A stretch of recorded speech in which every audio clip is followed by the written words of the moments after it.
ఈ ప్రార్థనలన్నీ యెహోవా సఫలపరచునుగాక.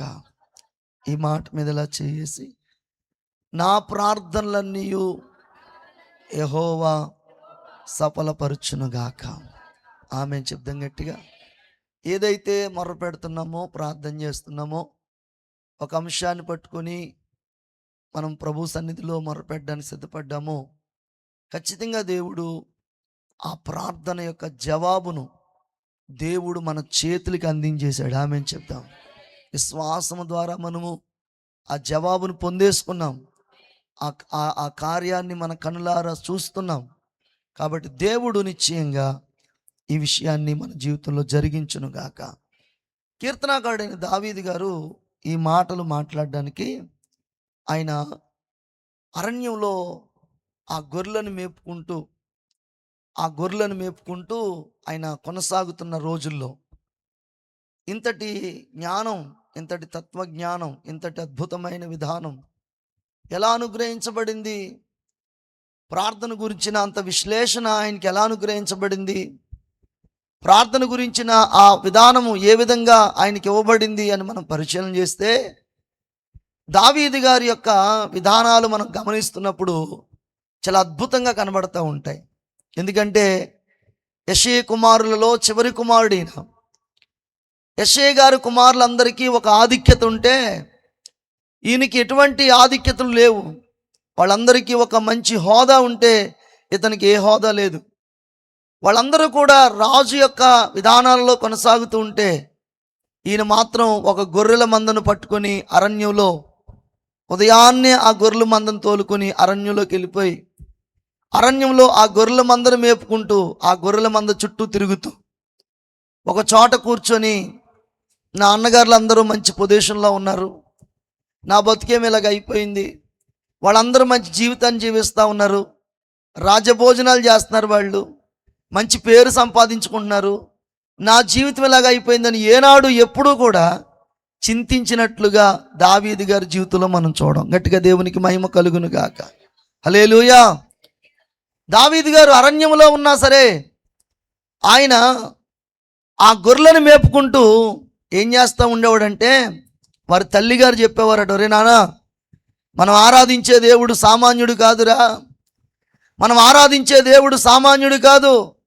ఆ చిన్న వయసులో, పిన్న వయసులో, బాల్య వయసులో ఏమండి దావీదు గారికి ఆ అమ్మగారు బాగా బోధించేవారట. ఏమనంటే, ఇదిగో మన దేవుడు ఎర్ర సముద్రాన్ని 2 పాయలుగా చేసినవాడు, అరణ్యములో తన ప్రజలు నడిపించినవాడు, బండ నుండి నీరు రప్పించినవాడు, ఆకాశం నుంచి మన్నాను కురిపించినవాడు. ఆయన సామాన్యుడు కాదు, సర్వశక్తిమంతుడు. దేవునికి మహిమ కలుగును గాక. ఆయన ఎవరినైనా అద్భుతముగా మలచగలడు, మార్చగలడు. ఆయన ప్రేమ గొప్పది, ఆయన కృప గొప్పది. ఇలాంటి ఎన్నో విషయాలు దావీదు గారికి బోధిస్తూ ఉంటే, దావీదు గారికి దేవుని మీద మహా గొప్ప మనసు కలిగింది. ఎటువంటి మనసు అంటే, ఆరాధించాలి అనే మనసు. దేవునికి మహిమ కలుగును గాక. ఆయన నామాన్ని ఘనపరచాలనే మనసు, ఆయన్ని మహిమపరచాలనే మనసు. అందుకే దావీదు గారు ఆ గొర్రెలతో పాటు ఏం చేసేవాడంటే, ఆయన ప్రభువుని ఆరాధిస్తూ ఉండేవాడు. ఆయన పేర్లను, ఆయన మాటలను ఎత్తిపెట్టి, ఆయన పేరు ఎత్తిపెట్టి ఆరాధిస్తూ ఉండేవాడు. కీర్తన గ్రంథంలో మనం చూస్తూ ఉంటాం, యెహోవా నా కాపరి అని ఆయన పాట పాడుతూ ఉంటే, ఏమండి ఇలాగ ఎన్నో విషయాలను ఆయన తలపోసుకుంటూ మాట్లాడుతూ ఆయన్ని ఆరాధిస్తూ ఉంటుంటే, ఆరాధన ఇష్టపడే దేవుడు, ఆరాధనకు యోగ్యుడైన దేవుడు, ఆరాధనకు అర్హుడైన దేవుడు ఆ పరలోకములో నుండట దావీదు గారిని చూస్తూ ఆశ్చర్యపడిపోతున్నాడు. దేవునికి స్తోత్రం చెప్పండి.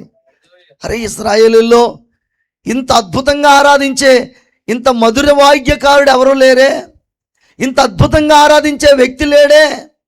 ఇతను అరణ్యములో ఒంటరిగా ఈ గొర్రెల మధ్యలో ఎంత అద్భుతంగా ఆరాధిస్తున్నాడని దేవుడు ముచ్చట పడిపోయాటండి. పరలోకంలో ఉన్న ఆయన ప్రభావము అరణ్యములోకి దిగి వచ్చేదంట. దేవునికి మహిమ కలుగును గాక. హల్లెలూయా. ఆయన ఆరాధిస్తూ ఉంటుంటేనటండి, అరణ్యం అంతా ఏమైపోయిందంటే ఉల్లసిస్తూ ఉండేదట. అరణ్యం అంతా ఉల్లసిస్తూ ఉంటే ఆయన యొక్క పాటకి తాళం, ఆయన పాటకే రిధము ఎవరేసేవారనంటే ప్రియులారా అక్కడ ఇలాంటి ఫ్యాడ్ కీబోర్డ్ అలాంటివి ఏమి లేవు కదా అప్పుడు. ఏమంటే అప్పుడు వాయించడానికి ఏ వాయిద్యాలు లేవు కదా. కనటండి పక్షులు ఒక వింతైన కోలాహలం చేస్తూ ఉండేయట. గట్టిగా స్తోత్రం చెప్పండి. ప్రకృతి దరువేసేదంట. దేవునికి మహిమ కలుగును గాక. దావీదు గారు పాడుతుంటేనటండి ప్రకృతి ఏం చేసింది చెప్పండి అమ్మ, దరువేస్తూ ఉండేదట. ఏమండి ప్రకృతి పులకించిపోతూ ఉండేదట. ఎందుకని? మహోన్నతుని ప్రభావము పరలోకములో ఉండే ఆ దివ్య సన్నిధి ఎక్కడ దిగి వచ్చిందంటే అరణ్యములోనికి దిగి వచ్చేసేది. గట్టిగా స్తోత్రం చెప్పండి. అరణ్యం అంతా దేవుని మహిమతో నిండిపోయేది. హల్లెలూయా. ఇందాక దైవజనులు ఆరాధన చేస్తూ ఉన్నారు జాన్ వెస్లీ గారు. నేను అదే పాట పైన నేను ఆ యూట్యూబ్లో లైవ్ వస్తున్నప్పుడు నేను చూస్తూ ఉన్నాను. గట్టిగా స్తోత్రం చెప్పండి. నిజంగా దైవజనులను ప్రేమించి అద్భుతమైన పాట ఇచ్చారు. దేవునికి మహిమ కలుగును గాక. హల్లెలూయా. నేను అదే పాట చూస్తూ ఉన్నాను. చాలా అద్భుతంగా ప్రభువుని ఆరాధిస్తున్నారే. ఈ మాటలు ఎంత అద్భుతంగా ఉన్నాయి. అసలు నిజంగా ఒక్కొక్క పదం వింటూ ఉంటుంటే నాకు హృదయాన్ని చాలా తాకినాయి ఆ మాటలో. గట్టిగా స్తోత్రం చెప్పండి. అనుకుంటా అలా మెట్లు దిగాను. అదే పాట దైవజనులు పాడుతూ ఉన్నారు. గట్టిగా స్తోత్రం చెప్తామా. అంటే ప్రభువుని ఆరాధిస్తున్నప్పుడు ఏమండి ఏమవుతుందో తెలుసండి, దావీదు గారు కృంగిపోయిన స్థితి మర్చిపోయాడు. ఏమండి తను వెనకబడిన స్థితి మర్చిపోయాడు. తను వెలుచూపించిన పరిస్థితి మర్చిపోయాడు. ఒకటే ధ్యేయం ఏంటంటే ప్రభువుని ఆరాధించడం ప్రారంభించాడు. గట్టిగా స్తోత్రం చెప్పాలి. హల్లెలూయా. ఏమండి ఒరే నువ్వు గొర్రెల కాపరువురా అనేవాళ్ళు అందరూ కూడా, ఒరే నీ అన్నగారులతో పాటు నువ్వు ఏమాత్రం కూడా సరిపోయినవాడు కాదురా అనేవారు. అందరూ నీచంగా చూసేవారు, చాలా చిన్నగా చూసేవారు. ఏమండి ఈడు మనతో పాటు ఉండేవాడు కాదని అన్నగారులు అందరూ కూడా వెలివేసినట్టుగా చూసేవారు. కానీ అరణ్యములో మాత్రం దేవుడు కన్నులు మాత్రం దావీదును చూస్తూనే ఉన్నాయి. గట్టిగా స్తోత్రం చెప్దామా. దేవుని కన్నులు ఎప్పుడు కూడా ఎవరిని చూస్తాయంట? దేవుని కన్నులు ఎవరిని చూస్తున్నాయంటండి? దావీదు గారిని చూస్తున్నాయి. ఎందుకో తెలుసా అండి? ఈ మాట వినాలి మీరు. దావీదు గారు దేవుడికి నచ్చిన ఆరాధన చేస్తున్నాడు. దేవునికి స్తోత్రం చెప్పండి. ఆయన ఆరాధన చేస్తూ ఉంటుంటే ప్రియులారా దైవ సన్నిధి అక్కడ దిగిపోతూ ఉండేదట. మీరు గమనించాలి. ఒక విషయాన్ని మీకు గుర్తు చేస్తాను. దావీదు గారు ఒక రోజునంటే సింహాల్లో సింహం ఒకటి వచ్చి గొర్రెపిల్లను పట్టుకుని వెళ్ళిపోతుందంట. ఎక్కడైనా సింహము ఏదైనా తనకి ఏ జంతువైనా దొరికితే అది అక్కడే తింటా తప్ప పట్టుకుని వెళ్దు గుహకి. కానీ అక్కడ రాయబడిన మాట ఏంటంటే ఆ ఒక గొర్రెపిల్లను పట్టుకుని పారిపోతుందంట. అది పారిపోతుంటే దావీదు గారు చేతగానోళ్ళలాగా, ఎందుకు పనికిరానోళ్ళలాగా పరిగెత్తుకుని ఇంటికి రాలే. చెప్పండి, సింహాన్ని పట్టుకొని ఒక మేక పిల్లను చీల్చి పాడేశాడు. దేవునికి స్తోత్రం చెప్పండి. ఇప్పుడు చెప్పండి, సింహం బలం గొప్పదా, మనిషి బలం గొప్పదా అండి? గట్టిగా చెప్పండి అమ్మా. సింహం బలం గొప్పదేగా. అప్పుడప్పుడు మనకి సింహము ఎక్కడైనా ఆ జియోగ్రఫీ ఛానల్లో చూస్తేనే కాస్త భయం వేస్తూ ఉంటుంది. గట్టిగా దేవునికి స్తోత్రం చెప్పండి. మీలో కొందరు అప్పుడప్పుడు ఆ జూ పార్క్ వెళ్ళినప్పుడు దూరానుండా సింహం చూస్తేనే భయం వేస్తుంది. అలాంటి సింహాన్ని దావీదు గారు ఒక మేక పిల్లను చీల్చేశాడు. ఇంతటి బలము, శక్తి, అంతటి ధైర్యం ఎక్కడి నుంచి వచ్చిందో తెలుసా? ఆరాధన చేస్తున్నప్పుడు మహిమ కలిగిన దేవుడు అతన్ని సింహము కంటే బలవంతుడిగా మార్చాడు. గట్టిగా దేవునికి స్తోత్రం చెప్పండి. సింహము కంటే శక్తివంతుడిగా మార్చాడు. అంతటి అద్భుతమైన ఆత్మ బలము చేత నింపబడిన దావీదు ఈ 150 కీర్తనలో చాలా కీర్తనల వరకు ఎవరు రాశారండి? దావీదు గారే రాశారు. ఆయన రాస్తూ ఈ కీర్తన ప్రథమంగా ఏం చెప్తున్నాడు? ఆపత్కాలమందు యెహోవా నీకు ఉత్తరం ఇచ్చునుగాక, యాకోబు దేవుని నామమును ఉద్ధరించునుగాక, పరిశుద్ధ స్థలములో నుండి ఆయన నీకు సహాయము చేయునుగాక, సియోనులో నిన్ను ఆదుకొనుగాక, ఆయన నీ నైవేద్యములంటి నీ జ్ఞాపకము చేసుకొనుగాక, నీ దహన బలులు అంగీకరించునుగాక, నీ కోరికను సిద్ధింపజేసి నీ ఆలోచన యావత్తు సఫలపరచునుగాక అని ఇక్కడ దాకా గాక అంటూ ఈ 5వ వచనం చివరి లైన్లు ఏమన్నా తెలుసా? నీ ప్రార్థనలన్నీ యెహోవా సఫలపరచునుగాక. గట్టిగా స్తోత్రం చెప్తారా? 2 చేతులు పైకెత్తి బిగ్గరగా స్తోత్రం చెప్పాలి. ప్రార్థన అనే 3 అక్షరాల పదం ఈ రోజున ప్రపంచాన్ని తల్లకిందులు చేసేదిగా ఉందండి. 3 అక్షరాలు ఈ పదం ప్రపంచాన్ని తల్లకిందులు చేస్తుంది. ప్రార్థన జీవితాలు మార్చేస్తుంది. ప్రార్థన ఎటువంటి అద్భుతమైన కార్యాలైనా జరిగిస్తుంది. ఏమండి, ఒక ప్రార్థనాపరుడు ఓడిపోయినట్టు, ఒక ప్రార్థనాపరుడు సతికిలపడినట్టు, ఒక ప్రార్థనాపరుడు నాశనమైనట్టు చరిత్రలో ఎక్కడా కనబడదు. గట్టిగా స్తోత్రం చెప్పండి. హల్లెలూయా. ప్రార్థన చెయ్యని వాడు ఓడిపోయాడేమో కానీ ప్రార్థన చేసేవాడు మాత్రం విజయ పదములో దేవుడు నడిపిస్తూ ఉన్నాడు. దేవునికి మహిమ కలుగును గాక. హల్లెలూయా. ప్రార్థన చేయక నష్టం వచ్చింది కానీ ప్రార్థన చేస్తే లాభమే, ప్రార్థన చేస్తే అద్భుతమే, ప్రార్థన చేస్తే ఆశ్చర్యమే ప్రియులారా. అలాంటి అద్భుతమైన రీతిలో ఈ రోజున సంపూర్ణ రాత్రి ప్రార్థనలో కూర్చున్న మనము నిశ్చయంగా ఈ దినాల్లో ఏదైతే మన జీవితంలో ఎదుర్కొంటున్నామో ఆ పరిస్థితుల్లో, ఆ విధానాల్లో దేవుడు మీ ప్రార్థన ఖచ్చితంగా సఫలము చేయునుగాక. గట్టిగా స్తోత్రం చెప్దామండి. మన ప్రార్థన సఫలం చేయబడాలి. మన ప్రార్థన దేవుడు వినాలి. ప్రార్థన అంటే అర్థం ఏంటంటే దేవునితో మాట్లాడుట కదండి. ప్రార్థన అంటే ఏంటండి? దేవునితో మాట్లాడడం, దేవునితో ముచ్చటించడం, దేవునితో సంభాషణ చేయడం.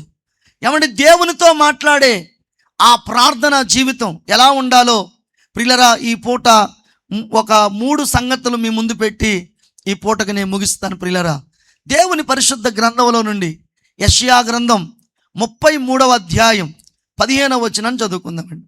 యెషయా గ్రంథం 33:15. యెషయా గ్రంథం 33:15. నీతిని అనుసరించి నడుచుచు యథార్థముగా మాటలాడుచు స్పందన వలన వచ్చు లాభమును ఉపేక్షించుచు లంచం పుచ్చుకొనకుండా తన చేతులను మలుచుకొని హత్యను మాట వినకుండా చెవులు మూసుకొని చెడుతనం చూడకుండా కన్నులు మూసుకొని వాడు ఉన్నత స్థలములలో నివసించును. చాలండి. ఇక్కడ ఒక మాట కనబడుతుంది ఏంటంటే నీతిని అనుసరించి నడుచుచు యథార్థముగా మాటలాడుచు. దేవునికి మహిమ కలుగును గాక. ఒక ప్రార్థన చేసే వ్యక్తికి ఉండాల్సిన మొదటి లక్షణం ఏంటంటే, ఒక ప్రార్థన చేసే వ్యక్తికి ఉండాల్సిన మొదటి లక్షణం ఏంటంటే కనుక యథార్థముగా మాట్లాడాలి. దేవునికి స్తోత్రం చెప్పండి. యథార్థత అంటే చెడుతనమును విసర్జించుట లేక అసహించుకొనుట. యథార్థత అంటే చెడుతనమును విసర్జించుట. ఇక్కడ రాయబడిన మాట ఏంటంటే, ప్రియమైన దేవుని బిడ్డలారా, నీతిని అనుసరించి నడుచుచు యథార్థముగా మాట్లాడాలి. యథార్థముగా మాట్లాడాలి. మన నోటి మాటలు ప్రభువుతో మనం మాట్లాడుతున్నప్పుడు ఎలా మాట్లాడాలంటమ్మా? యథార్థముగా మాట్లాడాలి. ఈ మాట రాసిన వారు ఎవరంటే యెషయా గారు. ఈ యెషయా గారు యోతాము, ఆహాజు, ఉజ్జియా అనబడిన రాజుల కాలంలో ప్రవక్తగా పనిచేస్తున్నాడు. ఈ ప్రవక్తగా పనిచేస్తున్న ఈ యొక్క ప్రవక్త గారు ఏమండి, ఉజ్జియా మృతి నొందిన కాలమున, యెషయా గ్రంథం 6వ అధ్యాయం రాయబడి ఉంటుంది, ఉజ్జియా మృతి నొందిన సమయములోనట దైవ దర్శనం చూస్తున్నాడు. దేవునికి మహిమ కలుగును గాక. ఆ దైవ దర్శనంలో అత్యున్నత సింహాసనంపై దేవుడు ఆసీనుడై ఉండడం, ఆయన ప్రియులరా అంతటి అద్భుతమైన మహోన్నత దర్శనం చూస్తున్నప్పుడు కెరూబులు అనబడిన వారు, శరాపులు అనబడిన వారు 2 రెక్కలతో తమ ముఖమును కప్పుకొని, 2 రెక్కలతో ఎగురుతూ, 2 రెక్కలతో తమ దేహాన్ని కప్పుకొని యెహోవా పరిశుద్ధుడు పరిశుద్ధుడని గాన ప్రతిగానాలు చేస్తూ ఉంటుండగా 6వ అధ్యాయము 5వ వచనంలో రాయబడిన మాట, ఒక చక్కటి మాట ఉంటుంది. ఒకసారి చదువుతారండి. అయ్యో, నేను అపవిత్రమైన పెదవుల గలవాడను, నేను అపవిత్రమైన జనుల మధ్య నివసించువాడను, అపవిత్రమైన పెదవుల గలవాడను. అంటే ఇప్పుడు దాకా తన పెదవులు ఎలాగున్నాయటండి? అపవిత్రమైనవిగా ఉన్నాయి. ప్రవక్త పరిచర్యలో ఉన్నాడు, ప్రవక్తగా పనిచేస్తున్నాడు. నేను అంటాను, నేను చాలామంది జీవితాల్లో మనం చూస్తూ ఉంటాం, ప్రార్థనా పరురాలుగానే, ప్రార్థనా పరుడుగానే పిలువబడుతున్నాం. ఒకవేళ దేవునితో మాట్లాడే మన నోరు, మన నాలుక అపవిత్రమైందైతే, అపవిత్రమైన మాటలు పలికేదైతే, అపవిత్రమైన పలుకులు పలికేదైతే మన ప్రార్థన దేవుడు ఎలా ఆలకిస్తాడు? దేవునికి మహిమ కలుగును గాక. యెషయా గారు మనం ఆలోచన చేస్తే ఆయన అన్నాడు, అయ్యో, నేను అపవిత్రమైన పెదవుల గలవాడను.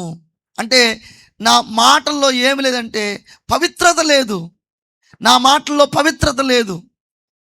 ఒక పెద్ద ఆయన ప్రార్థన చేసేవారు పాపం చేయరటండి, పాపం చేసేవారు ప్రార్థన చేయరట.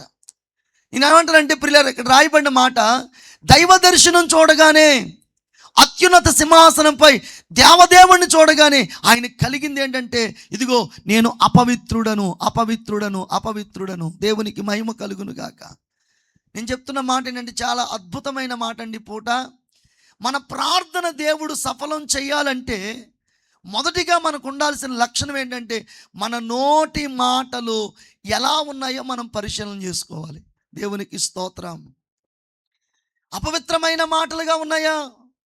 అపవిత్రమైన పలుకులు పలుకుతున్నామా? అపవిత్రమైన మాటలు పలుకుతున్నామా? అపవిత్రమైన ప్రార్థన చేస్తున్నామా? అపవిత్రమైన ప్రార్థన దేవుడు ఆలకించడు కదా. అందుకే దావీదు గారు ఇలాగ అంటారు, నేను ఎంత ప్రార్థన చేసినా తిరిగి మరలా అది నాకు నా ఎదలోకే వస్తూ ఉంది, నా ఎదలోకే వస్తూ ఉంది. ఎందుకంటే నా అంతరంగమందు, నా హృదయమందు నేను పాపము లక్ష్యము చేసిన ఎడల ఎలాగూ దేవుడు నా మనవి ఆలకిస్తాడు. దేవునికి మహిమ కలుగును గాక. కాబట్టి నా ప్రియమైన దేవుని బిడ్డలారా, దావీదు గారు క్షమించండి యెషయా గారు ఏమన్నారంటే, నేను అపవిత్రమైన పెదవుల గలవాడను. వెంటనే ఆ దేవదూతల్లో ఒక దూత, అక్కడ బలిపీఠం ఉంది, ఆ బలిపీఠం మీద నిప్పులు కాలుతున్నాయి.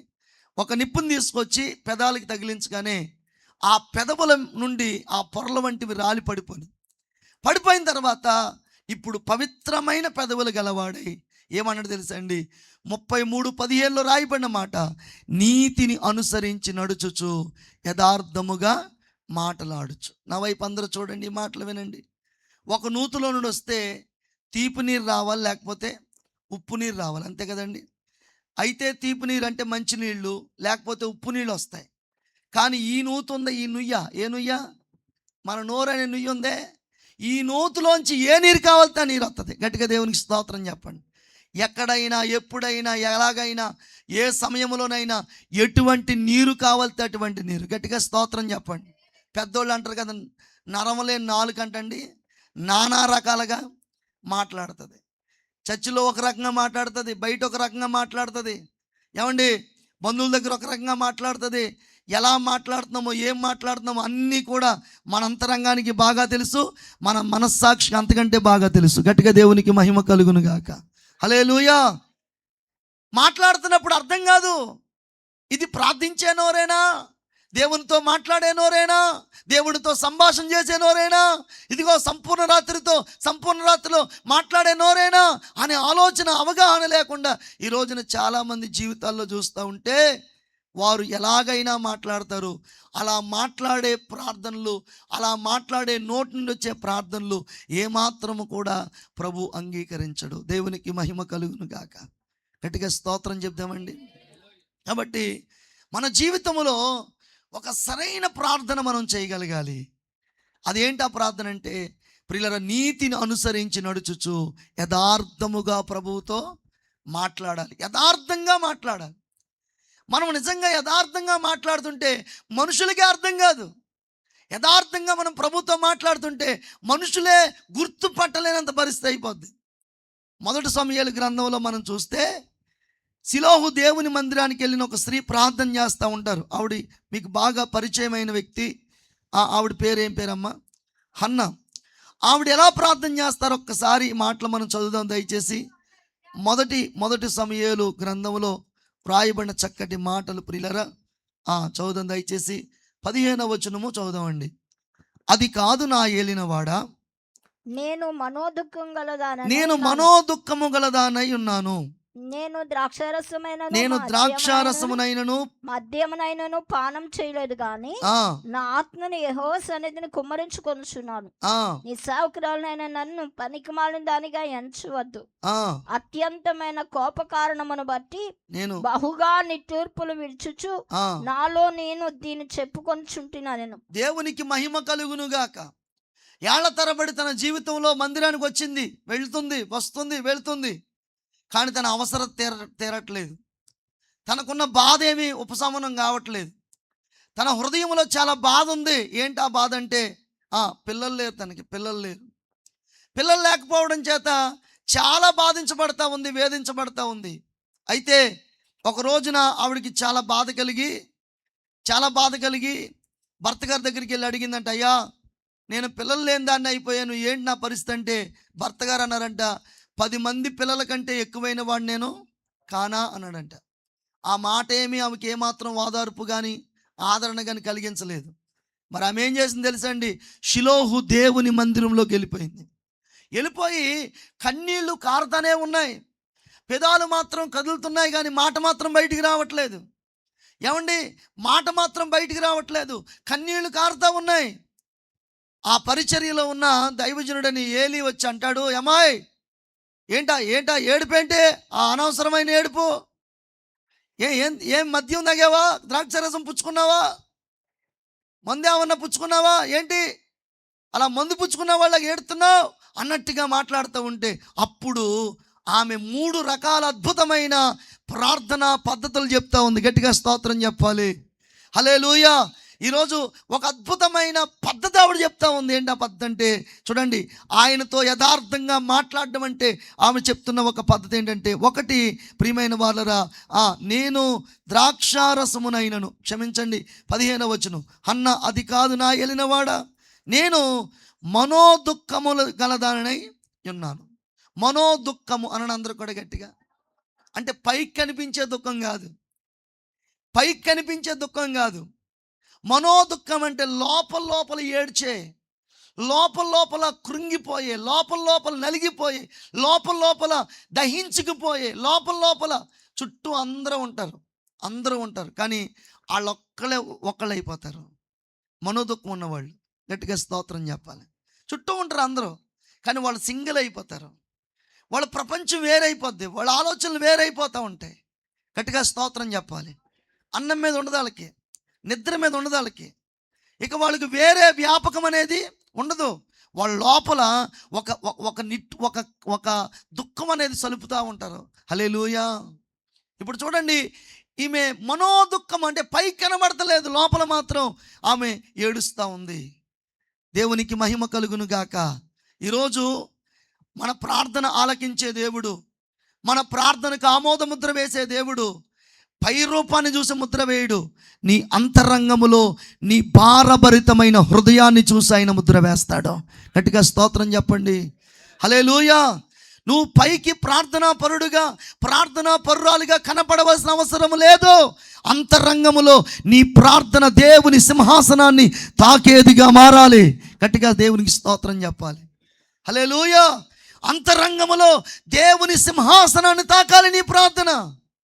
విన్నారు తల్లి ఈ మాట? నిజంగా చెప్తున్నాను, నిజంగా దేవుని యొద్ద నుండి ఒక ఫలము పొందాలంటే, ఒక విడుదల పొందాలంటే, ఒక కార్యము చూడాలంటే, ఒక అద్భుతమైన కృపను మనము కలిగి ఉండాలంటే నీ మనోదుఃఖము, హల్లెలూయా, నీ మనోదుఃఖము చూస్తాడు ఆయన. స్తోత్రం చెప్పండి గట్టిగా. ఇంకో మాట చెప్పనండి, అదే 1వ అధ్యాయంలో ఒక మాట మనకు కనబడుద్ది. దేవునికి మహిమ కలుగును. 5వ వచనం చదవండి. హన్న తనకు ప్రియమంగా ఉన్నందున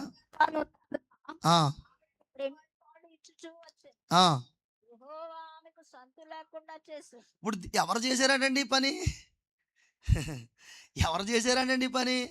యెహోవాయే ఆమెకు సంతు లేకుండా చేసెను. ఇప్పుడు ఆమె గర్భసంచిలో నీటి బుడగలు ఉన్నాయి కాబట్టి ఆమెకు గర్భఫలం లేదు అని చెప్పట్లే. లేదు, ఆమె గర్భసంచి ముడుసుకుపోయింది కాబట్టి ఆమె గర్భఫలం లేదని చెప్పట్లే. లేదు, ఆమె గర్భవతి అవ్వడానికి ఎటువంటి ఆధారం లేదు కాబట్టి ఆమె గర్భవతి అవ్వలేదు అంటలే. అసలు గర్భవతి కాకుండా లేకపోతే సంతానం లేకుండా ఎవరు చేశారంట? దేవుడే చేశాడట. గట్టిగా స్తోత్రం చెప్పాలి. నేను ఒక మాట చెప్పనండి, ఎందుకు చేశాడు తెలుసా అండి? హన్న ఎల్కానాకు చాలా ప్రియమైనదిగా ఉంది. ఇంకో మాట చెప్తున్నాను, ఒక ఆవిడకేమో 1 పాళ్ళు ఇస్తూ ఉంటే ఈవిడికి ఎన్ని పాళ్ళు ఇస్తూ ఉన్నాడు? 2 పాళ్ళు ఇస్తూ ఉన్నాడు. దేవునికి స్తోత్రం చెప్పండి. ఏమండి, ఎన్నోసార్లు వచ్చింది మందిరానికి ఆవిడ, ఎన్నోసార్లు బయట నుంచి వెళ్ళిపోయింది. చాలామందికి అవసరాలు ఉంటాయి, లోపల చాలా అవసరాలు ఉంటాయి. కానీ మందిరానికి వెళ్తే చాలు, మందిరంలో కూర్చుంటే చాలు, మందిరంలో కాసేపు గడిపితే చాలు అని అనుకునే వాళ్ళు చాలామంది ఉంటారు. నేను అంటాను, మందిరంలోకి వస్తేనో మందిరంలో గడిపితేనో కాదు, నీ జీవితంలో నీ మనోదుఖము దేవుని ఎదుట చలిపితే దేవునికి స్తోత్రం చెప్పండి. ఎవరి వల్ల అవదు, ఇంకా ఎవరి వల్ల జరిగే పని కాదు, ఇది దేవుడి వల్లే ఒకటే అవుతుంది. ఇది దేవుని యొద్ద నుండే నేను ఖచ్చితంగా ఒక అద్భుతమైన కార్యం చూడాలనుకుంది. ఆమె చేస్తున్న పని ఏంటి తెలుసండి? మనోదుఖము అంటే ఆమె హృదయము ప్రియుల కన్నీటితో దుఃఖముతో నిండిపోయింది. రెండవ మాట చూస్తే చూడండి, మనం అక్కడ చూస్తాము. రెండవ మాట, నేను ద్రాక్షారసమునైనను మద్యమునైనను పానము చేయలేదు, కానీ నా ఆత్మను యెహోవా సన్నిధిని కుమ్మరించుచున్నాను. దేవునికి మహిమ కలుగునుగాక. నా ఆత్మను ఎక్కడ కుమ్మరిస్తున్నాడు ఆవిడ? యెహోవా సన్నిధిని కుమ్మరిస్తున్నాను, నా ఆత్మను కుమ్మరిస్తా ఉన్నాను. ఈరోజు నేను ఒక మాట చెప్తాను ప్రియులారా, మనము దేవుని సన్నిధికి వచ్చిన తర్వాత ఏ ఆత్మతో నింపబడుతున్నాము? గట్టిగా స్తోత్రం చెప్పాలి. హల్లెలూయా. కొందరు ఏ ఆత్మతో నింపబడతారు ఈ సమయంలో? ఏ ఆత్మతో నింపబడతారంటే మంచిగా నిద్రాత్మతో నింపబడతారు. హల్లెలూయా. ఊగిసలాడే ఉద్యోగం ఇప్పుడే వస్తుంది. గట్టిగా స్తోత్రం చెప్పండి. హల్లెలూయా. చక్కటి ఆత్మ ఏంటంటే ఏమండి, నిద్రాత్మ చేత మనం అందరం కూడా చాలామంది నింపబడతా ఉంటారు. కానీ ఈవిడ అటండి ఏ ఆత్మతో నింపబడిందో తెలుసా అంటండి? చెప్పండి. యెహోవా సన్నిధిని తన ఆత్మనట కుమ్మరిస్తూ ఉందట. మూడవ మాట చూస్తే, అత్యంత కోప కారణాన్ని బట్టి బహు నిట్టూర్పులు విడిచుచు నాలో నేను దీన్ని చెప్పుకుంటున్నాను. దేవుడికి స్తోత్రం చెప్పండి గట్టిగా. ఈ 3 రకాల ప్రార్థనల ద్వారా సమూయేలు అనబడిన గొప్ప ప్రవక్త గారిని ఆమె చూసింది. దేవునికి స్తోత్రం చెప్పండి. హల్లెలూయా. ఈరోజు నేను చెప్తున్నాను ప్రియమైన దేవుని బిడ్డలారా, దేవుడు మనకి నేర్పించే గొప్ప నేర్పరి. నీ ప్రార్థనకు ఎటువంటి సమాధానం రావాలో ఆయనకి తెలుసు గనుక, పరిశుద్ధాత్మ దేవుడికి ముందే ఎరుగును గనుక, మనము కూడా దేవుని సన్నిధిలో మన ఆత్మ కుమ్మరించేవారమైతే, మనము మనోదుఖము గలవారమైతే, మనము నిట్టూర్పులు విడిచేవారమైతే, నిశ్చయముగా ఇదిగో చూడండి, యాళ్ళ తరబడి పొందలేని కార్యాన్ని ఆ ఒక్క పూటలో, ఆ ఒక్క రోజులో ప్రియులరా దేవుడు ఆమెను దర్శించెను. దేవునికి స్తోత్రం. యెహోవా ఆమెను ఏం చేశాడంటండి? జ్ఞాపకం చేసుకున్నాడు, దర్శించాడంట. దర్శిస్తే హల్లెలూయా, ఒక అద్భుతమైన ప్రవక్త వచ్చాడు బయటికి. ఆయన మామూలుడు కాదు, ప్రవక్త, దీర్ఘదర్శి, రాజులను సహితం అభిషేకించే అభిషక్తుడు, ఏమండి న్యాయాధిపతి, ఏమండి ప్రార్థనాపరుడు. ఎన్ని రకాల ఆధిక్యతలు ఉన్నాయండి సమూయేలుకి. గట్టిగా స్తోత్రం చెప్పండి. హల్లెలూయా. యెహోవాకు పరిచర్య చేసేవాడు, న్యాయాధిపతి, ప్రవక్త, దీర్ఘదర్శి, ప్రార్థనాపరుడు, ఏమండి రాజులను అభిషేకించే అభిషక్తుడు. ఇన్ని రకాల అద్భుతమైన పరిచర్యలతో నింపబడిన వాడు ఎలా వచ్చాడు తెలుసా? ఒక ప్రార్థన ద్వారా బయటకు వచ్చాడు. దేవునికి స్తోత్రం చెప్పండి. 2 చేతులు పైకి బిగ్గరగా స్తోత్రం చెప్పాలి. హల్లెలూయా. నేను అంటాను ప్రియమైన దేవుని బిడ్డలారా, ఈ చివరి దినాల్లో చాలా ముఖ్యమైన అవసరమైనది ఏంటంటే ప్రార్థన. దేవునికి స్తోత్రం. మీరు ప్రార్థన చేస్తూ ఉంటే మీ ప్రాంతాలన్నీ కదిలిపోవాలి యేసు నామములో. ఏమండి, మీ ప్రాంతాల్లో పనిచేసే సాతాను దుర్గములు పడద్రోయబడాలి యేసు నామములో. అపవాది కూటమి చెడిపోవాలి యేసు నామములో. మీరు ప్రార్థన చేస్తూ ఉంటే ఆ ప్రాంతమంతా ఒక ప్రకంపనము రావాలి. గట్టిగా దేవునికి స్తోత్రం చెప్పండి. హల్లెలూయా. ప్రార్థన గొప్పదా కాదా? చాలా గొప్పదండి. ఓ ప్రాంతంలో నటండి మీటింగ్స్ జరగట్లేదంట. ఆ ప్రాంతంలో ఎప్పటి నుంచో మీటింగ్స్ జరగాలని ఒక ముసలావిడికి కోరికగా ఉందంట.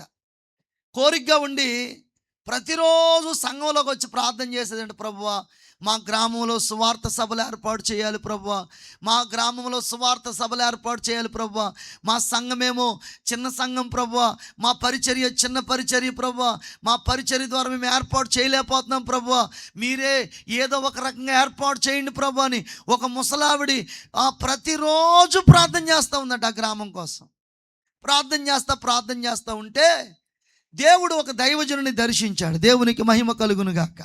ఆయన మొత్తం సౌండు, అలాగే స్టేజీ, లైటింగ్ మొత్తం అన్నీ ఆయనే పెట్టుకుని ఆ ప్రాంతానికి వచ్చి ఈ ముసలావిడి పాస్టర్ గారిని అడిగారట, బాబు మీ సంఘం తరపున మేము ఇక్కడ సభలు ఏర్పాటు చేస్తాం, మరి మీరు ఏమైనా సహకరిస్తారా కాస్త అని అంటే, అయ్యా మేము ఎప్పటి నుంచో అదే ప్రార్థన చేస్తున్నాం అయ్యా, కాస్త మా ఊర్లో సువార్త సభలు ఏర్పాటు చేయండి అయ్యా, సువార్త ప్రకటించండి అయ్యా అని చెప్పి చక్కగా వారికి గ్రౌండ్ చూపిస్తే అన్ని ఏర్పాట్లు అయిపోయిన తర్వాత ప్రియులారా చక్కగా సభ అంతా ఏర్పాటైంది, పాటలు అవుతూ పాటలు అవుతున్న సందర్భంలో భయంకరమైన దట్టమైన మేఘాలట్టేసిన చుట్టూ కూడా మేఘాలట్టేసి చూడండి, విపరీతమైన హోరుమంట గాలి వేస్తూ ఉంది. సభ ప్రారంభమైంది, గాలి వేస్తూ ఉంది. ఇక కాసేపటికి ఎలాంటినంటే ఆ భీకరమైన వర్షం కురవబోతూ ఉంది.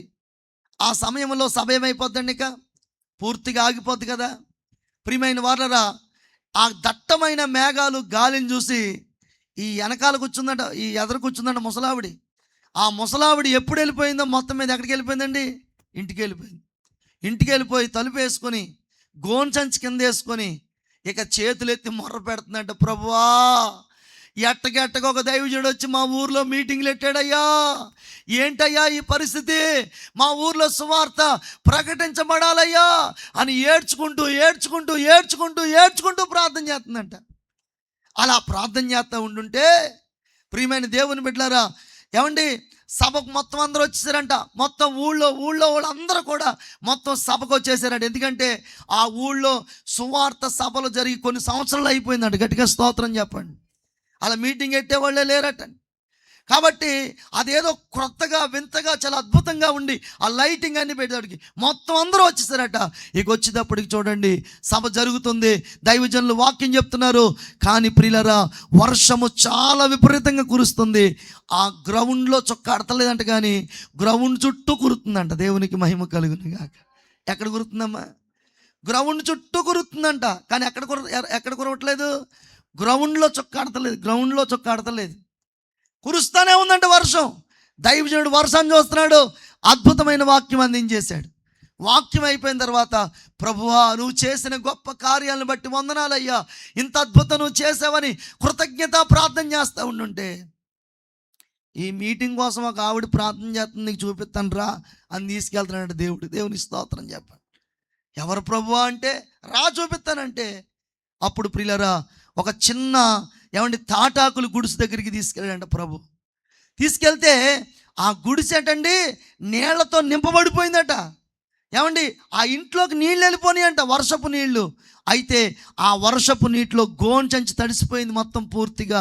ఆ గోన్చంచి తడిసిపోయిన వణుకుపోతూ ఈ తల్లి ప్రార్థన చేస్తుందంట, ప్రభువా మీటింగ్ విషయంలో అద్భుతం చేయి ప్రభువా అని ప్రార్థన చేస్తుందంట.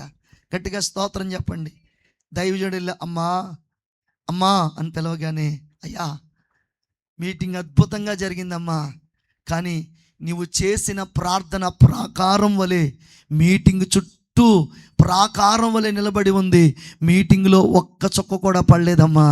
గట్టిగా చప్పటి బిగ్గరగా స్తోత్రం చెప్దామా. హల్లెలూయా. నీ ప్రార్థన కాపాడిందమ్మా, నీ ప్రార్థన అద్భుతంగా జరిగించిందమ్మా, పైకి లేవమ్మా అని ఆ ముసలమ్మను పైకి లేపారంటే గట్టిగా స్తోత్రం చెప్పండి. 2 చేతులు పైకి బిగ్గరగా స్తోత్రం చెప్దామా. నేనంటా నా ప్రియ దేవుని బిడ్డలారా, ఈ కడవరి దినాల్లో ప్రసంగాల వల్ల, ఆరాధనల వల్ల, లేకపోతే మరొకటి వల్ల జరగని కార్యాలు దేని వల్ల జరుగుతుందో తెలుసా అండి? ప్రార్థన వల్ల జరుగుతుంది. గట్టిగా స్తోత్రం చెప్పండి. మోకాలుని ప్రార్థన చేస్తూ ఉంటే బలమైన కార్యాలు యేసు నామములో మీ కుటుంబాల్లో జరుగునుగాక, మీ గృహాల్లో జరుగునుగాక, మీ ప్రాంతాలు ప్రార్థనామయంగా మారిపోవునుగాక. గట్టిగా స్తోత్రం చెప్దామా. మీరు ప్రార్థన చేస్తూ ఉంటే మీ ఇళ్లలోంచి ప్రార్థన ప్రభావము ఇతరుల గుమ్మాలలోనికి ఎక్కువ వెళ్ళినట్లుగా దేవుడు చెయ్యునుగాక. అటువంటి ప్రార్థన ఖచ్చితంగా దేవుడు మనకు అనుగ్రహించునుగాక. హల్లెలూయా. గట్టిగా స్తోత్రం చెప్పండి. కొంతమంది ప్రార్థన చేస్తూ ఉంటారు. ఎలా ప్రార్థన చేస్తారు? రాజా నీ సన్నిధిలో నేనున్నానయ్యా, నేను ఉండలేనయ్యా, నేను బతకలేనయ్యా. ఏంటి ప్రార్థన? గట్టిగా స్తోత్రం చెప్పండి. నీ సన్నిధిలో సంపూర్ణ సంతోషం కలదయ్యా అని పాట ప్రార్థన చేసేస్తుంది ఆవిడ. దేవునికి స్తోత్రం చెప్పండి. నేను అన్నాను, ఎక్కడొచ్చిందమ్మా ఈ పాట అంటే, మరి పాట కూడా ప్రార్థనే కదండి పాస్టర్ గారు, దేవునికి స్తోత్రం చెప్పండి. హల్లెలూయా. నేను అంటాను ప్రియులారా, ఈ రోజున భారంతో ప్రార్థన. దేవునికి స్తోత్రం చెప్పండి, గట్టిగా స్తోత్రం చెప్పండి. ప్రార్థన చేస్తూ ఉంటే నీ అంతరాత్మకు తెలియాలి, నీ హృదయానికి తెలియాలి, నీ మనసుకు తెలియాలి, నీ మనోనేత్రానికి తెలియాలి, నీ ఆలోచనలకు తెలియాలి. ఏంటనంటే కనుక మనం ప్రార్థన చేస్తున్నప్పుడే ప్రియులారా దేవుని మహిమను మనము చూడగలగాలి. అలా చూసేవారు ఎవరో తెలుసండి? యథార్థముగా దేవునితో మాట్లాడేవారు. గట్టిగా స్తోత్రం చెప్తారండి. యథార్థంగా మాట్లాడే వారికి ఎక్కువ శ్రమలు వస్తాయండి. యథార్థంగా పరిచర్య చేసేవారికి ఎక్కువ శ్రమలు వస్తాయి. యథార్థంగా కష్టపడే వారికి ఎక్కువ కష్టాలు, బాధలు వస్తూ ఉంటాయి. బైబిల్ గ్రంథంలో మనం చూస్తే యోబు అనబడిన ఒక దైవజనుడు ఉన్నాడు, ఒక గొప్ప ధనవంతుడు ఉన్నాడు. ఏమండి, ఊజు దేశమందు యోబు అనే ఒక ధనవంతుడు ఉన్నాడు. అతడు యథార్థవర్తనుడు, నీతిమంతుడు, న్యాయవంతుడు, దేవుని యందు భయభక్తులు కలిగి చెడుతనమును విసర్జించినవాడు.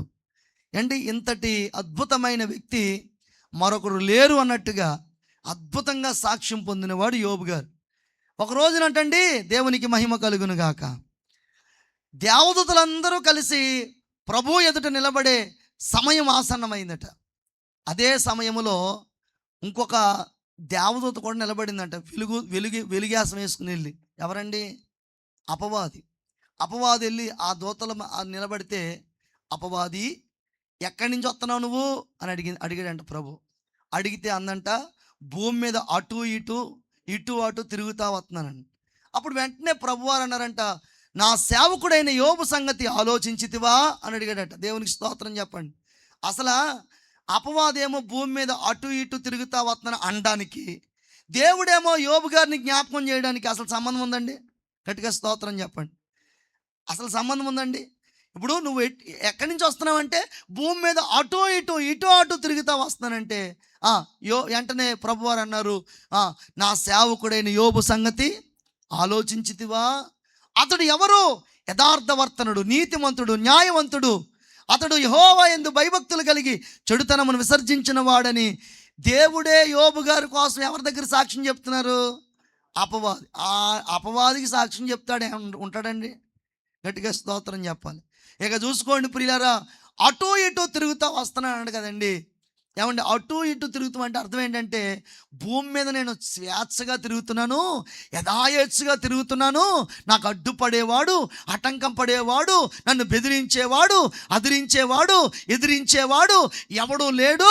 నేను సామాన్యంగా కాదు, అద్భుతంగా తిరుగుతున్నాను, మొత్తం అంతా కూడా నాదే అనే పగడ్బాలు పలుకుతున్నాడు దేవుడి దగ్గర. గట్టిగా స్తోత్రం చెప్పండి. అప్పుడు నిన్ను ఎదిరించేవాడు లేడా, నిన్ను బెదిరించేవాడు లేడా అని అంటే అప్పుడు అన్నాడు, నా సేవకుడైన యోబు సంగతి ఆలోచించితివా అన్నాడు. దేవునికి మహిమ కలుగును గాక. ఆ మాటకి వెంటనే ఏమంది, చాలాసార్లు ప్రయత్నం చేశాను కానీ చుట్టూ కంచేసావుగా, అందుకే నేను అడుగెట్టలేకపోతున్నాను లోపలికి. సరే, కంచి తీస్తాను, శోధించి చూడు అని అన్నాడు. శోధిస్తే ఏం జరుగుతుందంటే, నిన్ను వెంటనే దూషిస్తాడయ్యా, నిన్ను వెంటనే మర్చిపోతాడయ్యా, నిన్ను వెంటనే కాదంటాడయ్యా అంటే వెంటనే వెళ్ళి శోధించడం మొదలెట్టింది. శోధిస్తే ఒక్కసారిగా పిల్లలు, ఒక్కసారిగా ఆస్తి, ఒక్కసారిగా సమస్తమును కోల్పోయాడు.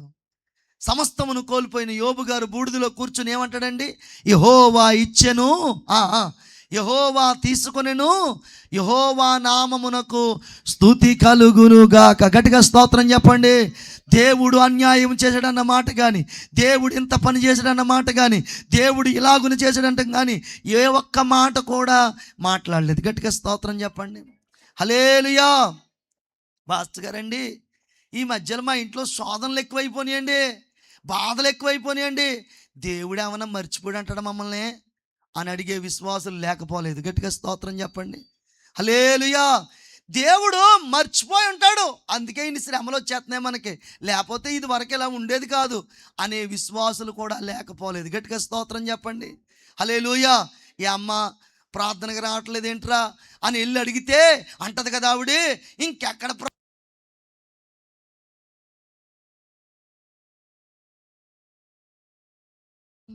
ఉన్నారు. దేవునికి స్తోత్రం. కానీ నేనేమంటానంటే ప్రియులరా, వినండి, మాటలు వినండి, గమనించండి. ఆయన మర్చిపోవడానికి అన్యాయస్తుడైన దేవుడు కాదు. దేవునికి స్తోత్రం, హల్లెలూయా. ఆయన ఆలోచనలు, ఆయన తలంపులు, ఆయన ఉద్దేశములు నీ ఆలోచనలు, నీ తలంపులు, నీ ఉద్దేశం వంటివి కాదు. ఆయన గొప్ప ఆలోచనలు. గట్టిగా దేవునికి స్తోత్రం చెప్పండి, హల్లెలూయా. దేవుడు అన్యాయం చేయడన్న మాట యోబు నోట రాలేదు. తర్వాత మరలా వెళ్ళి నిలబడిందట. నిలబడితే చూసావా, ఆలోచించావా, మరి నా యోబు సంగతి ఏంటోనంటే, ఆరోగ్యం బాగుందిగా. గట్టిగా స్తోత్రం చెప్పండి. ఆరోగ్యం బాగుందిగా, చక్కగా ఆరోగ్యం ఉంది, ఎందుకు స్తుతించడు? ఆరోగ్యం ఇచ్చావుగా. మనం చూసి అత్యంతగా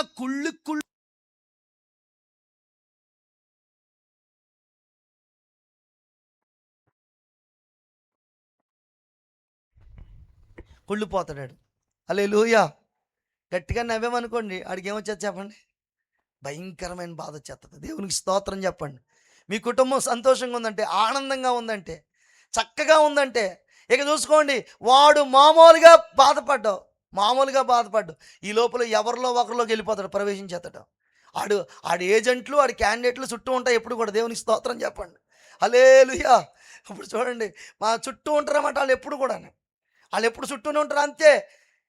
మనం ఏదైనా కొంచెం బాగున్నామని అనగానే వాళ్ళలోకి వెళ్ళిపోయి, వాళ్ళకి అవసరం లేకపోయినా, వాళ్ళకి మనతో పని లేకపోయినా కల్పించుకుని వచ్చి గట్టిగా దేవునికి స్తోత్రం చెప్పండి. సమాధానంగా ఉన్న కుటుంబాన్ని అసమాధానం చేసి పడేస్తారంతే. శాంతియుతంగా ఉన్న కుటుంబాన్ని అశాంతి చేసేస్తారంతే. ఏమండి, బాగున్న కుటుంబాన్ని కాస్త బాగున్నట్టుగా మార్చేస్తారంతే. నేను ఎందుకు ఈ మాట చెప్తున్నాను తెలుసా ప్రియులరా? ఏమండి, అపవాది ఎప్పుడు కూడా మనం చూసి వాడు ఓర్చుకోలేడు. మనం కాస్త బాగున్నామంటే ఓర్చుకోలేడు, మనం కాస్త ఎదుగుతున్నామంటే ఓర్చుకోలేడు. గట్టిగా స్తోత్రం చెప్పండి. మానక కొన్ని గంటలు నువ్వు ప్రార్థన చేస్తున్నావంటే బాగా బాధపడిపోయేవారు ఎవరనుకున్నారు? అపవాదే. హల్లెలూయా.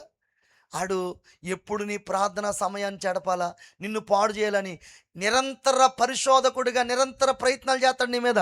గట్టిగా స్తోత్రం చెప్పండి. ఎక్కడ దొరుకుతామా, ఎలా దొరుకుతామా అని నిరంతరం ప్రయత్నం చేసి ఎక్కడో చోట, ఏదో ఒక చోట మనల్ని పడగొట్టడానికి, చెడపడానికి, పాడు చేయడానికి అటు చూస్తూ ఉంటాడు. నేను ఈ పూట అంటాను, యోబు గారు శరీరాన్ని శోధించడం మొదలుపెట్టాడు. మొత్తం అన్ని కురుపులే, భయంకరమైన బాధలే. బూడిదలో కూర్చున్నాడు. ఏమండి, బూడిదలో కూర్చొని ఆ గోళ్ళు కూడా లేకపోతే చిల్ల పెంకులతో ఆ దురదను ప్రియులారు తీర్చుకుంటూ ఏం చేస్తున్నాడంటే ఆ బూడిదలో కూర్చొని బాధపడుతూ ఉంటే భార్యమణి వచ్చారు. భార్యమణి గారు వచ్చి, బాగా బాధపడుతున్నావా, ఎలాగుంది, బాగా పోట్లు వస్తున్నాయా అని ఏమని అడుగుతుందండి? అలా అడిగితే బాగానే ఉండు, గట్టిగా స్తోత్రం చెప్పండి. అలా అడగట్లేదు. ఎందుకయ్యా యథార్థత అంటావు? యథార్థతను వదిలి దేవుణ్ణి దూషించి మరణము కారాదా? గట్టిగా స్తోత్రం చెప్పండి. అయ్యగారి వెర్షన్లో సావరాదా అంది. దేవునికి స్తోత్రం చెప్పండి. సావరాదా, సావు అని అంటుంది. ఆ మాటకి యోబు గారు ఏమన్నారు? ఓయి మూర్ఖురాలా అన్నాడండి. గట్టిగా స్తోత్రం చెప్పండి, హల్లెలూయా. మరి ఆ పదం ఉందండి అక్కడ, ఆ పదం ఉంది. ఓయి మూర్ఖురాలు అనలేదు, మూర్ఖురాలు మాట్లాడుచున్నట్లు. అంటే మూర్ఖురాలు కాదు, నువ్వు మంచిదానివే, కానీ మూర్ఖురాలు మాట్లాడినట్టు మాట్లాడుచున్నావు. మనము దేవుని చేత మేలు అనుభవించాము, కీడు అనుభవింప తగదా? ఒకనాడు మనం ఆశీర్వదించబడ్డాం, మేలు అనుభవించాం. ఈ పూట కీడు వచ్చిందని, సమస్య వచ్చిందని, బాధ వచ్చిందని, కష్టం వచ్చిందని, ఇబ్బంది కలిగిందని, పరిస్థితులు బాగోలేదని ఈ పూట మనము ఇలా మాట్లాడడానికి తగుదుమా అని మాట్లాడుతూ 10వ వచనం 2:10 రాయబడి ఉంది. ఏమని తెలుసా అండి? ఆ చివరి మాట, యోబు నోటి మాటతోనైనను పాపము చెయ్యలేదు. గట్టిగా స్తోత్రం చెప్పండి. 2 చేతులు పైకి బిగ్గరగా స్తోత్రం చెప్పాలి. పరిస్థితులు ఏమైనా నీ నేచర్ మారిపోకూడదు. ఎలాంటి పరిస్థితులు వచ్చినా నీ నేచర్ మారిపోకూడదు, నీ మాట మారిపోకూడదు. ప్రభు ఎదుట నీ ఆత్మీయ అద్భుతమైన ఆ జీవితం మారకూడదు. ఎటువంటి పరిస్థితులు వచ్చినా, ఎలాంటి పరిస్థితులు వచ్చినా నీ నేచర్ మారకూడదు. గట్టిగా స్తోత్రం చెప్పండి. యోబు తన జీవితంలో నోటి మాటతోనైనను పాపము, ఇంతటి శ్రమకు గురైపోయాను అని ఒక్క మాట కూడా అనలేదు. కానీ బైబిల్ అందులో రాయబడి ఉంది, తర్వాత చదవండి ప్రియులారా, 42వ అధ్యాయంలో యోబు మొదటి కంటే రెండంతలుగా దేవుడు అతన్ని ఆశీర్వదించాడు. గట్టిగా స్తోత్రం చెప్పండి. ఎప్పటికైనా గెలుపు మీదే, ఎప్పటికైనా విజయం మీదే, ఎప్పటికైనా ఆశీర్వదించబడేది మనమే. గట్టిగా స్తోత్రం చెప్పండి. హెబ్రీ పత్రికలో రాయబడి ఉంది, ప్రస్తుతమందు మనకు కనబడేది సమస్తము దుఃఖకరముగా కనబడుతుంది అంటే, కానీ దేవునికి స్తోత్రం చెప్పండి, అది మనకు రాబోయే కాలములో అత్యంత ఆశీర్వాదకరణంగా మారిపోద్దంట. దేవునికి మహిమ కలుగును గాక. ఆ మాట ఒక్కసారి చదువుతారు. హెబ్రీ పత్రిక 11వ అధ్యాయంలో ఆ మాట ఎంత స్పష్టంగా ప్రభు మనతో మాట్లాడుతూ ఉన్నారు. దేవునికి మహిమ కలుగును గాక. హెబ్రీ పత్రిక 11వ అధ్యాయంలో మనం చూడగలుగుతాం మాట. దయచేసి హల్లెలూయా, స్తోత్రం స్తోత్రం స్తోత్రం. క్షమించండి, 12:11. మరియు ప్రస్తుతమందు సమస్త శిక్షయు దుఃఖకరంగా కనబడునే గాని సంతోషకరంగా కనబడదు. అయినను దాని అభ్యాసం కలిగిన వారికి అది నీతి అను సమాధానకరమైన ఫలమిచ్చు. గట్టిగా దేవునికి స్తోత్రం చెప్దామండి. అమ్మా, నువ్వు ఎదుర్కొంటున్న దుఃఖం, నువ్వు ఎదుర్కొంటున్న శ్రమ, నువ్వు ఎదుర్కొంటున్న బాధ, నువ్వు ఎదుర్కొంటున్న కష్టం, నువ్వు ఎదుర్కొంటున్న పరిస్థితులు, ఇవన్నీ కూడా ప్రస్తుతం నీకు దుఃఖకరంగా కనబడుతున్నాయి. కానీ హల్లెలూయా, వీటిని తట్టుకొని నిలబడగలిగితే, వీటిని ఓర్చుకొని నిలబడగలిగితే, వీటిని ఓర్చుకొని నిలబడగలిగితే నీతి అను సమాధాన ఫలమును ప్రభు మనకివ్వబోతున్నాడు. నమ్మితే గట్టిగా చప్పలు బిగ్గరగా స్తోత్రం చెప్పండి. హల్లెలూయా. ఇక్కడ అలాంటి కన్నీటితో ఉన్నవారు చాలామంది ఉన్నారు. వారు కన్నీరు తొడవబడును గాక, వారు దుఃఖము ఆనందంగా మార్చబడును గాక.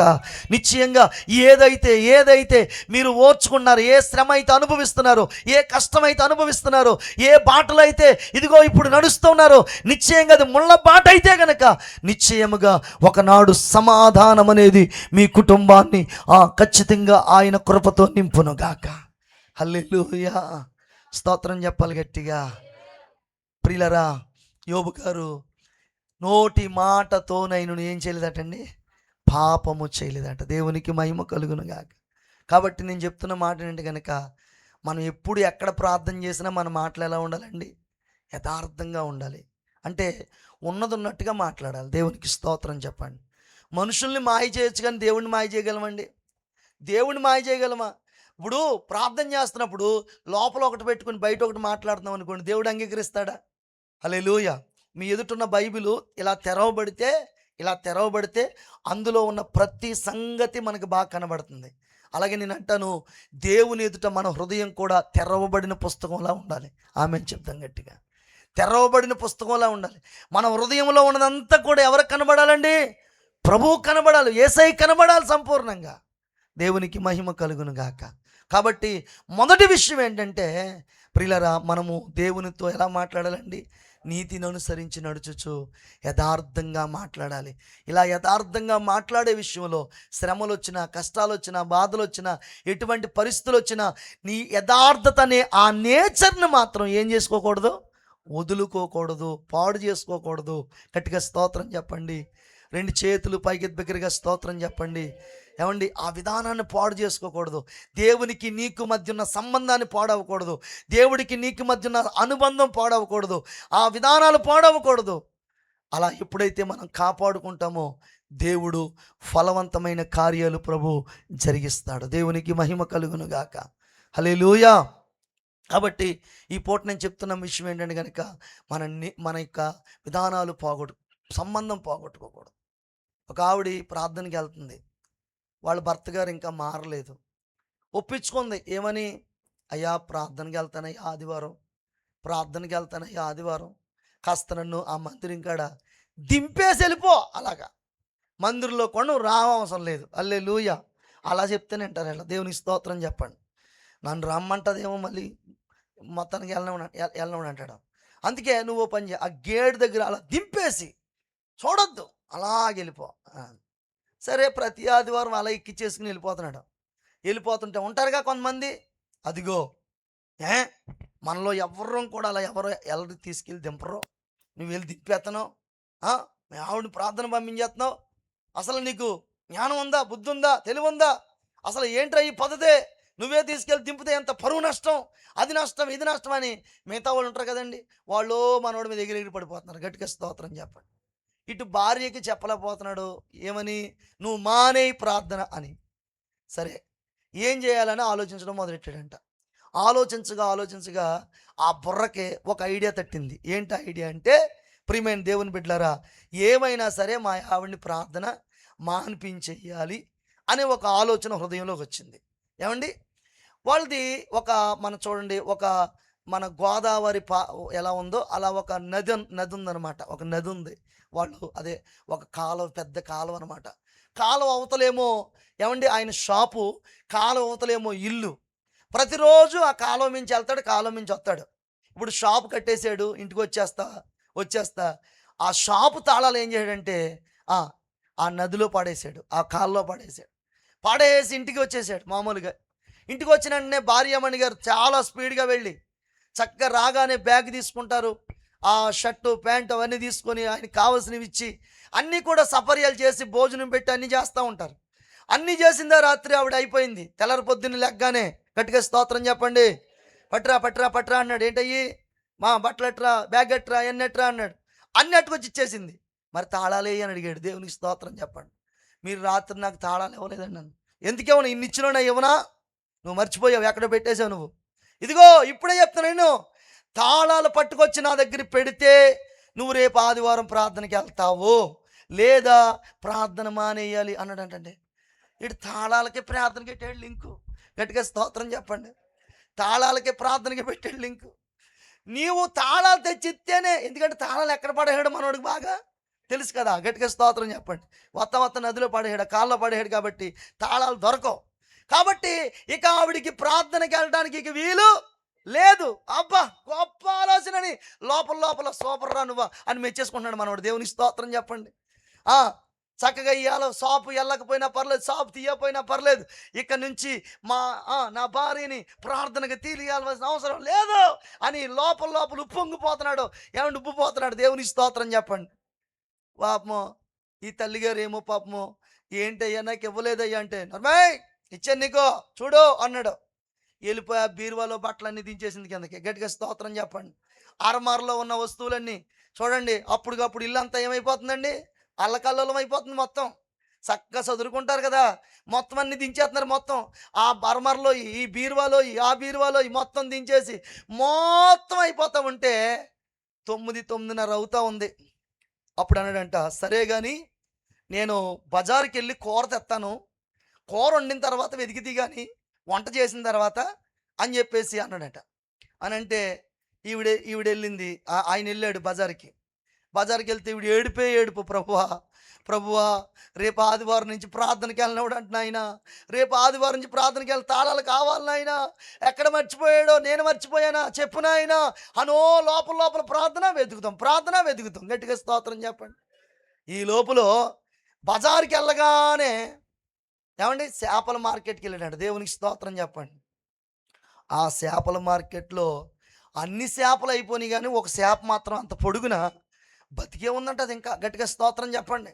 అదేమో నన్ను కొను అని చూస్తుందంట. అది హల్లెలూయా. ఏంటి ఆ చేప నన్ను కొను అని చూస్తుందంట.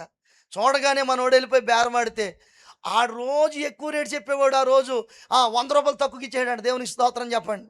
హల్లెలూయా. ఇక చూసుకోండి, ఆ చేపట్టును వచ్చేసి అన్నాడంట, ఇదిగో ఈ చేప చేసి కూరండి నాకు అన్నం పెట్టి అప్పుడు ఎత్తుకు అన్నాడంట. దేవునికి స్తోత్రం చెప్పండి. అప్పుడు ఆవిడ ఆ చేప తోముతూ, ప్రభువా ఎక్కడ పడిపోయేది నాయన, ఎక్కడ పడిపోని నాయన తాళం చేతులని తోంతూ తలకాయ కోసిందంట, శంకులు కోసిందంట, పొట్ట కోతే పొట్టలోంచి గుత్తడిందంట. దేవుని స్తోత్రం చెప్పండి. ఏ గుత్తు? తాళాల గుత్తు. ఇక గుత్తట్టుకుని ఒకటే పరుగు. ఏమండే దేవునికి స్తోత్రం చెప్పండి. ఆ గుత్తు చూడగానే ఆ బట్టినే బీసిపోడండి మనోడు. హల్లెలూయా.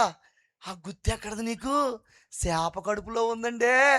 అయ్యో బాబోయ్, నీ దేవుడు ఎంత గొప్ప దేవుడమ్మా, నీ దేవుడు ఎంత శక్తివంతుడమ్మా. ఇదిగో రాత్రి నేను ఇలా అనుకున్నాను, నిన్ను ప్రార్థన మానిపించాలని. ఇదిగో వత్త నేను చాపు తాళాలు నేనే కావాలని కాల్లో పడేసాను.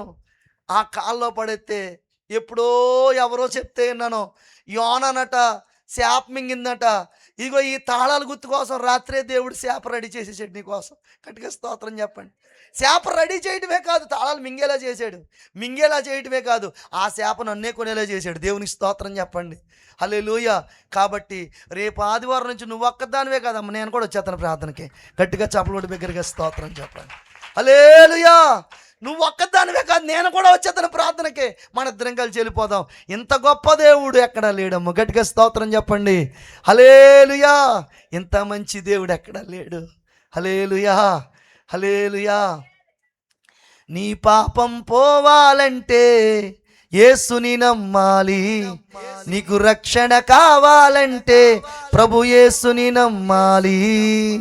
పాపం పోవాలంటే యేసుని నమ్మాలి.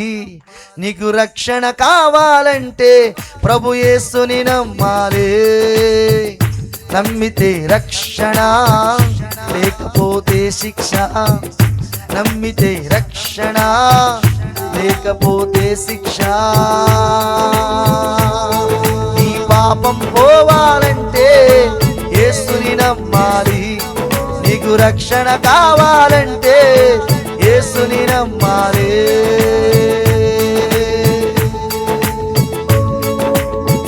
ఆశ్చర్యకరుడంట, ఆలోచన కర్తంట, నిచ్చుడగు తండ్రంట, సమాధాన కారకుడంట.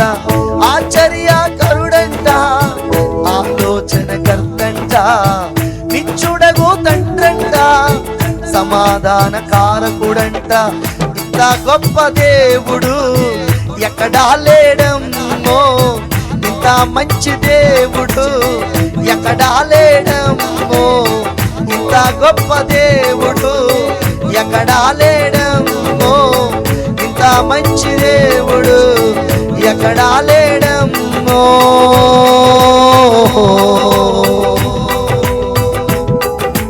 యేసయ్య గొప్పవాడు. ఆమేన్. యేసయ్య శక్తిమంతుడు. యేసయ్య గొప్పవాడు. యేసయ్య శక్తిమంతుడు. యేసయ్య గొప్పవాడు. యేసయ్య శక్తిమంతుడు. యేసయ్య గొప్పవాడు. యేసయ్య శక్తిమంతుడు. నీ పాపం పోవాలంటే యేసుని నమ్మాలి. నీకు రక్షణ కావాలంటే యేసుని నమ్మాలి. హల్లెలూయా. మానిపించేద్దాం అనుకున్నాడు. దేవునికి స్తోత్రం చెప్పండి. మనోడే వెళ్ళిపోయాడు. హల్లెలూయా. అందుకే ఎవరితోనైనా పెట్టుకోవచ్చు అమ్మ, యేసయ్యతో పెట్టుకోకూడదు. దేవునికి స్తోత్రం చెప్పండి. హల్లెలూయా. కాబట్టి గమనించండి ప్రియమైన దేవుని బిడ్డలారా, ఆలోచన చేయండి. తన బంధాన్ని పోగొట్టుకోవడానికి ఏమాత్రం ఇష్టపడిందా?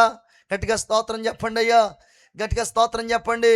అయ్యా నీ మాటే నా మాట వెళ్ళొద్దంటావా, మానేస్తానయ్యా అనలే. దేవుని స్తోత్రం చెప్పండి. హల్లెలూయా. ఆమె హృదయములో ఆక్రనందన, అయ్యో దేవుడితో నాకు సంబంధం తెగిపోద్దేమో, దేవుడితో అనుబంధం నాకు తెగిపోద్దేమో, అమ్మో మందిరానికి మానేయాల్సిందేమో అని ఒకటే ప్రార్థన చేస్తూ ఉంది. హల్లెలూయా. ఇది ఎరిగిన దేవుడు అద్భుతమైన కార్యం చేశాడు. ఏమండి, మాడనుకున్న వ్యక్తిని మార్చేశాడు. దేవునికి స్తోత్రం. అలాంటి వారు ఎవరైనా ఉంటే యేసునామములో వారందరూ మార్పు చెంది మరుసటి సంపూర్ణ రాత్రి ప్రార్థన కూడికి మన మందిరంలోకి వచ్చుదురుగాక. గట్టిగా చప్పట్లు కొడతారేమో అనుకున్నాను. హల్లెలూయా. దేవునికి మహిమ కలుగును గాక. కాబట్టి ప్రియులారా, మొదటి విషయం ఏంటంటే యథార్థంగా మనము మాట్లాడాలి. ఉన్నది ఉన్నట్టుగా మనము. యేసుప్రభువారు ఏమన్నారు? అవునంటే అవును, కాదంటే కాదు. మీ నోటి మాటలు వలన మీరు నీతిమంతులని, మీ నోటి మాటల వలన మీరు పాపులని తీర్పులోకి వస్తున్నారు. మీరు ఎక్కడ ఎప్పుడు మాట్లాడినా దేవునితో మాట్లాడినప్పుడు యథార్థంగా మాట్లాడాలి, నిండు మనసుతో మాట్లాడాలి, హృదయపూర్వకంగా మాట్లాడాలి. ఏది పెట్టుకోకుండా సంపూర్ణంగా మాట్లాడితే రీదాల శబాల ధర ఆయన ప్రసన్నత కనులారా మీరు చూడగలుగుతారు. ఆయన మహిమను కనులారా చూడగలుగుతారు. ఆయన కృపను కనులారా చూడగలుగుతారు. మీరు ప్రార్థించిన స్థలమే దేవుని ప్రకాశము, దేవుని ముఖవచ్చస్సు ప్రత్యక్షమయ్యే స్థలముగా మారిపోతే ఆయన ఎదుట మన హృదయం తెరవగలిగితే చాలు, నీ ఉన్న చోటకి ఆయన వచ్చేస్తాడు. ఆమేన్ చెప్పండి గట్టిగా. హల్లెలూయా. గట్టిగా స్తోత్రం చెప్దామా. నేను ఒక మాట చెప్తున్నాను, ఈ అనుభవం మీకుందో లేదో నాకు తెలియదు, ఉండే ఉంటుంది ఖచ్చితంగా. కానీ మరొక్కసారి చెప్తున్నాను, ఒకసారి ప్రాక్టికల్గా మనం చేద్దాం. హృదయపూర్వకంగా మనసారా ప్రభు ఎదుట మనము ప్రార్థన చేయడం మొదలు పెడితే ఆయన ప్రసన్నత మనం చూస్తాం. గట్టిగా స్తోత్రం చెప్పండి. దావీదు గారు అంటారు, నీ ముఖ నీ ముఖ దర్శనం, నీ ముఖ వచ్చస్సు, నీ ముఖ దర్శనం ద్వారా నా ఆశను తీర్చుకుంటున్నానయ్యా అంటాడు. అంటే ఆయన ప్రార్థించినప్పుడల్లా ఎవరు కనబడుతున్నారు ఆయనకి? ఎవరు కనబడుతున్నారండి? ఆయన ముఖం కనబడుతుంది. గట్టిగా స్తోత్రం చెప్పండి. హల్లెలూయా. కాబట్టి మొదటి మాట ఏంటంటే కనుక యథార్థంగా మనం ప్రభుతో మాట్లాడాలి. 3 మాటలు చెప్తాను. రెండో మాటలకు వద్దాం. ఇప్పుడు దేవునికి స్తోత్రం చెప్పండి. రెండో విషయం, కీర్తన గ్రంథం 15వ కీర్తన, కీర్తన గ్రంథం 15వ కీర్తన, దయచేసి 15వ కీర్తన 2వ వచనం కానీ చదువుతారండి. యథార్థమైన ప్రవర్తన కలిగి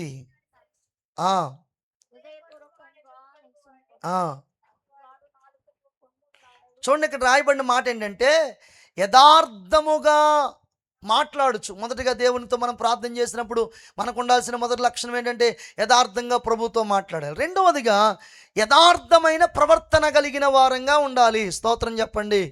అంటే మన ప్రవర్తనలో ఏం కావాలండి? యథార్థత కావాలి. చెప్పండి అమ్మ, మన ప్రవర్తనలో ఏం కావాలండి?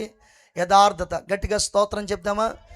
ఏమండి, ఒకని ప్రవర్తన యెహోవాకు ఇష్టమైనప్పుడు వాని శత్రువులను సహా దేవుడు ఏం చేస్తాడంట? మిత్రులుగా మార్చేస్తాడు. హల్లెలూయా. మీ ప్రవర్తన జాగ్రత్తగా మీరు కాపాడుకుంటే, మీ ప్రవర్తన మీరు జాగ్రత్తగా కాపాడుకోగలిగితే అండి, మీ ప్రాంతంలో ఉన్న వాళ్ళందరూ ఎంతమంది మిమ్మల్ని ద్వేషిస్తున్నారో, లేకపోతే అసూయ పడుతున్నారో, లేకపోతే ఈర్ష పడుతున్నారో, లేకపోతే మీ అభివృద్ధిని కోరట్లేదో, నిశ్చయంగా చెప్తున్నాను, వారు మీ మిత్రులుగా మారిపోవుదురుగాక. వారు మీ మిత్రులుగా మారిపోవుదురుగాక. గట్టిగా స్తోత్రం చెప్పండి. రెండవ మాట ఏంటంటే యథార్థమైన ప్రవర్తన కలిగిన వారమై ఉండాలి. యథార్థమైన, అందుకే సామెతలో ఒక మాట ఉంటుంది, ఏమని తెలుసా? తన ప్రవర్తన కాపాడుకునేవాడు తన ప్రాణమును కాపాడుకుంటాడు. గత కాలంలో వచ్చినప్పుడు నేను చెప్పినట్టు గుర్తు బాగా నాకు. ప్రసంగి గ్రంథం 5వ అధ్యాయము 1వ వచనంలో ఒక మాట ఉంది, నీవు దేవుని మందిరమునకు పోవునప్పుడు నీ ప్రవర్తన జాగ్రత్తగా చూసుకొనుము. చెప్పానండి? గట్టిగా స్తోత్రం చెప్పండి. చెప్పాను. హల్లెలూయా. ఎందుకనంటే లైవ్లో ఉంటుంది ఇప్పటికి. దేవునికి మహిమ కలుగును గాక. గట్టిగా స్తోత్రం చెప్పాలి. ఏమండి, అందులో ఒక అద్భుతమైన మాటలు, 7 రకాల జాగ్రత్తల గురించి చెప్పాను నేను. అందులో 7 రకాల జాగ్రత్తల గురించి చెప్పాను ఆ పూట. మందిరంలో తీసుకోవలసిన 7 జాగ్రత్తలు ఏంటో చెప్పాను ఆ పూట. అయితే ప్రవర్తన అనే మాట మన జీవితంలో, దేవుని సముఖములో మన ప్రవర్తనను మనం కాపాడుకోగలగాలి. దేవునికి స్తోత్రం. అంటే ప్రవర్తన కాపాడుకోవడం అంటే మన ప్రవర్తన ఎలాగును మనం కాపాడుకోగలుగుతాము, అంటే ప్రవర్తన కాపాడుకునే విషయాల్లో కొన్ని విషయాలు ఉన్నాయి పరిశుద్ధ గ్రంథంలో. ఏంటి ఆ విషయాలంటే, ఒక్కసారి ప్రసంగి గ్రంథం 5వ అధ్యాయంలో మనం చూడగలిగితే అక్కడ ఒక చక్కటి మాట కనబడుతుంది. ఒక్కసారి 5వ వచనం చదువుతారమ్మా.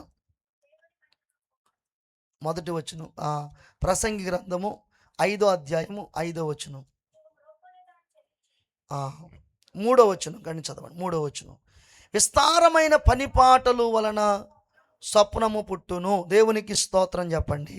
చెప్పండి, ఏం వల్ల అంటండి? విస్తారమైన పనిపాటలు. ఇప్పుడు మన ప్రవర్తనలో తీసుకునే ఒక అద్భుతమైన ఆలోచన ఏంటంటే, ప్రియులరా, మందిరములో నెలకొకసారి మనకు సంపూర్ణ రాత్రి కూడిక ఏర్పాటు చేయబడుతుంది. హల్లెలూయా. ఈ సంపూర్ణ రాత్రి కూడికలో మనం పాలు పంపులు పొందాలని, ఖచ్చితంగా పాలు పంపులు పొందాలని మరి దేవుని యొక్క దైవజనులు మనతో చెప్తూ ఉన్నారు. కానీ ఈ పూటకి కూడా, ఈ రోజుకి కూడా చాలామంది ఈ కూడిక అటెండ్ అవ్వలేదు. అవునా కదండి? గట్టిగా స్తోత్రం చెప్పండి. కొందరు వచ్చారు కానీ మరి కొందరు ఇళ్ళ కాడే ఉండిపోయారు. ఏమండి, 50% ఉండిపోయారు. ఇక్కడ వినండి, గమనించండి ప్రియులారా, ఆలోచన చేయండి.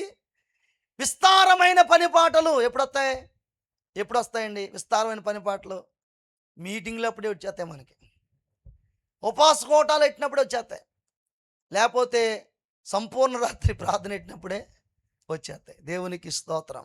విస్తారమైన పనిపాటలు. మన ప్రవర్తనలో ఒక విషయం ఏంటంటేనండి, మనము యేసయ్యకి మన హృదయం ఇచ్చిన తర్వాత, యేసయ్యకి మన హృదయం ఇచ్చిన తర్వాత, హృదయం ఇవ్వడం అంటే ఏంటంటే, అమ్మ వినాలి, ఈ మాట బాగా గుర్తుపెట్టుకోవాలండి, పురుషులైనా స్త్రీలైనా.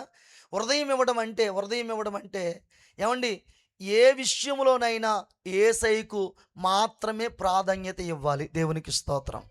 ఇది బాగా గుర్తుపెట్టుకోండి. ఇప్పుడు మనకెన్నో పనులు ఉన్నాయి, కానీ ప్రార్థన ఉంది. నీ హృదయంలో ఎవరికి ఎక్కువ ప్రాధాన్యత ఇస్తున్నావు? దేవుడికే కదా. మరి ఆ పనులన్నీ ఏం చేయాలి చెప్పండి అమ్మా? పక్కన పెట్టేసుకోవాలి, అంతే. పక్కన పెట్టేసుకోవాలి. దేవునికి మహిమ కలుగును గాక. గట్టిగా స్తోత్రం చెప్పండి. ఈరోజు పగలు మా బ్రాంచ్ సంఘంలో ఉపవాస ప్రార్థన ఉంటుంది. దైవజనులాగా చెప్పారు, అయ్యా పగలు పరిచారకులు కూడుకుంటుంది, రాత్రికి ఎలా ఉంటుందని నాకు ఫోన్లో చెప్పారు అయ్యారు. చెప్తే నేను మా ఆ సంఘానికి ఫోన్ చేసి అడిగాను, అమ్మా మరి నేను పలానా రోజుని నేను రాను, పలానా వ్యక్తిని పంపిస్తాను, మరి మీరు చక్కగా పాలు పంపులు పొంది ఆరాధన చేసుకుంటారంటే, అలాగేనండి, ఆరాధన చేసుకుంటే మీరు వెళ్ళరండి అన్నారు. గట్టిగా స్తోత్రం చెప్పండి. హల్లెలూయా. నాకు పని ఉంది అక్కడ, కానీ పని అప్పు చెప్పుకుని అక్కడ ఏమండి ఈ ఈ దేవుని పనికి నేను వచ్చాను. దేవునికి స్తోత్రం చెప్పండి. అయితే నేను ఏమంటానంటే ప్రియులారా, మనకు చాలా ప్రాముఖ్యమైన పనులు ఉంటాయి, అంతకంటే ప్రాముఖ్యమైన వాడు దేవుడు. దేవునికి స్తోత్రం చెప్పండి. చాలా విలువైన పనులు ఉంటాయి, అంతకంటే విలువైన వాడు మనం ఆరాధించే దేవుడు. దేవునికి స్తోత్రం చెప్పండి. చాలా గొప్ప పనులు ఉంటాయండి, అంతకంటే గొప్పవాడు ఎవరు చెప్పండి? యేసయ్య. దేవునికి మహిమ కలుగును గాక. అంటానికి అంటాము, నా హృదయం నిండా దేవుడేనండి. దేవునికి స్తోత్రం చెప్పండి. నా గుండె నిండా దేవుడేనండి. కానీ ఆ గుండెల్లో ఉన్నదంతా కూడా లోక సంబంధమైన పనులకే తప్ప దేవుడికి మాత్రం ఏం లేదు చెప్పండి, స్థానం లేదు. గట్టిగా స్తోత్రం చెప్తారా? ఈ పూట ఒక్క మాట మీకు జ్ఞాపకం చేస్తాను. విస్తారమైన పని పాటలు పెట్టుకొని ఈ రోజున ఏం చేస్తున్నా తెలుసండి, ఏర్పాటు చేయబడిన కూడికలకు కానీ ఏమండి, ఏర్పాటు చేయబడిన ఏమండి మందిరానికి ప్రియులరా, లేకపోతే ఏమండి ఇలాంటి ఆన్లైన్ ప్రార్థనలకి రావడం మానేసి ఏం చేస్తున్నారంటే విస్తారంగా నిద్రపోతున్నారు. గట్టిగా స్తోత్రం చెప్పండి. ఉస్సు బుస్సు ఉస్సు బుస్సు గట్టిగా స్తోత్రం చెప్పాలి. అంతే కదా మరి ఇంటికాడ విస్తారంగా. అంటే ఓ పూట నిద్ర కోల్పోతే నష్టం వచ్చేద్దా, బాధ వచ్చేద్దండి. హల్లెలూయా. ఏమండి నేను ఒక మాట నేను చెప్పనండి, నాకు ఒక మాట అంటే మహా పిచ్చండి. బైబిల్లో ఆ మాట అంటే చాలా ఇష్టం అండి. ఆ మాట కోసం ఈ రోజు వరకు నేను ప్రయాసపడతాను. ఆ మాట కోసం ఈ రోజు వరకు నేను ప్రయాసపడతాను. నా నిమిత్తము అన్నదమ్ములనైనను అక్క చెల్లెలనైనను ఎవరినైనా, ఆఖరికి నీ ప్రాణమైనా నా పని కోసం నువ్వు పణంగా పెడితే ఆ ప్రాణాన్ని నువ్వు దక్కించుకుంటావు అన్నాడు. దేవునికి స్తోత్రం చెప్పండి. అంటే మనము దేవుడి కోసం ఎంతగా అయితే ముందుకెళ్ళిపోతామో అంతగా దేవుడు మనల్ని కాపాడతాడు. గట్టిగా స్తోత్రం చెప్పండి. నేను ఇందాక హాస్పిటల్కి వెళ్ళినప్పుడు ఎన్నో ఆలోచనలు అనుకున్నారు నా మైండ్లో. బీపీ లేదు, బీపీ వచ్చేసిందేమో. 2 షుగర్ ఉంది, ఏదో 2 నెలల క్రితం తగిలింది మొత్తం మీద నాకు. అది ఏమైనా డౌన్ అయిపోయిందో లేకపోతే ఎక్కువైపోయిందో, లేకపోతే ఇలాంటి కళ్ళు ఎప్పుడు తిరగలేదు కదా. గట్టిగా స్తోత్రం చెప్పండి. ఇన్ని ఆలోచనలతో వెళ్తే డాక్టర్ గారు అన్నీ నార్మల్గానే ఉన్నాయి, మీరేం కంగారు పడ అవసరం లేదు. గట్టిగా స్తోత్రం చెప్పండి. అయ్యగారు మొత్తం మీద ఎవరినో పిలిచి ఈ గుండె పరీక్ష కూడా చేయించేశారు. దేవునికి స్తోత్రం చెప్పండి. అది కూడా నార్మల్ అని వచ్చింది. హల్లెలూయా. అప్పుడు అర్థమైంది, నా కోసం నా కోసం నా కోసం నా కోసం నువ్వు నలిగిపోతే నీకు ఏది ఏ హాని నేను చెయ్యనివ్వను. కొట్టలు గట్టిగా చెప్పట్లో గట్టిగా దేవునికి స్తోత్రం చెప్పాలి. హల్లెలూయా. యేసయ్య కోసం ఒక రాత్రి నిద్ర కోల్పోతే, యేసయ్య కోసం ఒక రాత్రి నిద్రను కోల్పోతే, నేను అంటాను ప్రియులారా, అంతకంటే అద్భుతమైన కృప కలిగిన ఆరోగ్యం నీ ఎముకలకు, నీ శరీరానికి, నీ నరాలకి, నీ సమస్తానికి ఆయన అనుగ్రహిస్తాడు. గట్టిగా దేవునికి స్తోత్రం చెప్పాలి. హల్లెలూయా. ఒక్క రాత్రి ప్రభు సన్నిధిలో గడిపితే ఏమండి అనేక రాత్రులు కృప కలిగిన అద్భుతమైన కృపను మనం పొందుకోగలుగుతాం. గట్టిగా స్తోత్రం చెప్పండి. హెబ్రీ పత్రిక 10వ అధ్యాయంలో ఒక మాట కనబడుద్దండి. హెబ్రీ పత్రిక 10వ అధ్యాయంలో మనం చూడగలిగితే దయచేసి 20 ప్రియులరా 22వ వచనం 20 స్తోత్రం. హల్లెలూయా. 24వ వచనం అండి. కొందరు మానుకొనుచున్నట్టుగా సమాజముగా కూడుట మానక ఒకరినొకడు హెచ్చరించుచు ఆ దినము సమీపించుట మీరు చూచిన కొలది మరీ ఎక్కువగా అలాగు చేయుచు ప్రేమ చూపుటకు సత్కార్యములు చేయుటకును ఒకరినొకడు పురుకొల్పవలనని ఆలోచించుము. గట్టిగా దేవునికి స్తోత్రం చెప్తారండి. ఆ దినము సమీపించుట మీరు చూచుకొలది, మరి ఎక్కువగా అలాగు చేయిచు ప్రేమ చూపుటకును సత్కార్యము చేయుటకును ఒకరినొకరు ఏం చేసుకోవాలంటండి? హెచ్చరించుకోవాలంట, ప్రోత్సహించుకోవాలంట, పురుకొల్పుకోవాలంట. గట్టిగా స్తోత్రం చెప్పండి. హల్లెలూయా. ఈరోజు ఆల్ నైట్ కదా, నేను వెళ్తున్నాను, వస్తున్నావు నువ్వు? నేను రావట్లేదు. హల్లెలూయా. అయితే నేను కూడా ఆగిపోతానులే. దేవునికి మహిమ కలుగును గాక. ఇలాంటి వాళ్ళు ఉన్నారా? లేదండి. దేవునికి మహిమ కలుగును గాక. నేను రావట్లేదు, అయితే నేను ఎందుకులే, నేను ఆగిపోతాను అంటే ఒకరు ఆగిపోతే ఇంకొకళ్ళు ఏం చేస్తారు చెప్పండి అమ్మా? ఆగిపోతారు. ప్రోత్సహించుకోవడాలు తక్కువైపోయి చెప్పండి చెప్పండి, ఆగిపోవటాలు ఎక్కువైపోయినాయి. హల్లెలూయా. ఇప్పుడు కొంతమందికి వద్దామన్న ఆలోచన ఉందండి. వాళ్ళు బైబిల్ కూడా తీసుకున్నారు, బయటకు వచ్చారు, తాళాలు కూడా వేశారు. నీ ఇంటికి వచ్చి వస్తున్నావా అని అంటే నేను రావట్లేదంటే వెనక్కి వెళ్ళిపోరాళ్ళు. గట్టిగా స్తోత్రం చెప్పండి. ఏమండి, ఇప్పుడు మనం కొందరిని మనం ప్రోత్సహించాలా లేకపోతే ఏం చేయాలి చెప్పండి అమ్మా? ప్రోత్సహించాలా లేకపోతే కొందరు మానుకొనుచున్నట్లంట సమాజముగా కూడుకొనుట మనము మానక. గట్టిగా స్తోత్రం చెప్పండి. ఈరోజు నేను చెప్తున్న మాటలు అమ్మా, మనం ప్రోత్సహించుకోవాలి ఒకరినొకరు. గట్టిగా స్తోత్రం చెప్పండి. వచ్చేటప్పుడు అడుగుతావు, ఎవరినైనా అడిగావు, అమ్మ ప్రార్థనకు వస్తున్నావా? నాకు ఒంట్లో బాలేదు, రా ప్రార్థన చేద్దాం, తీసుకెళ్ళిపో.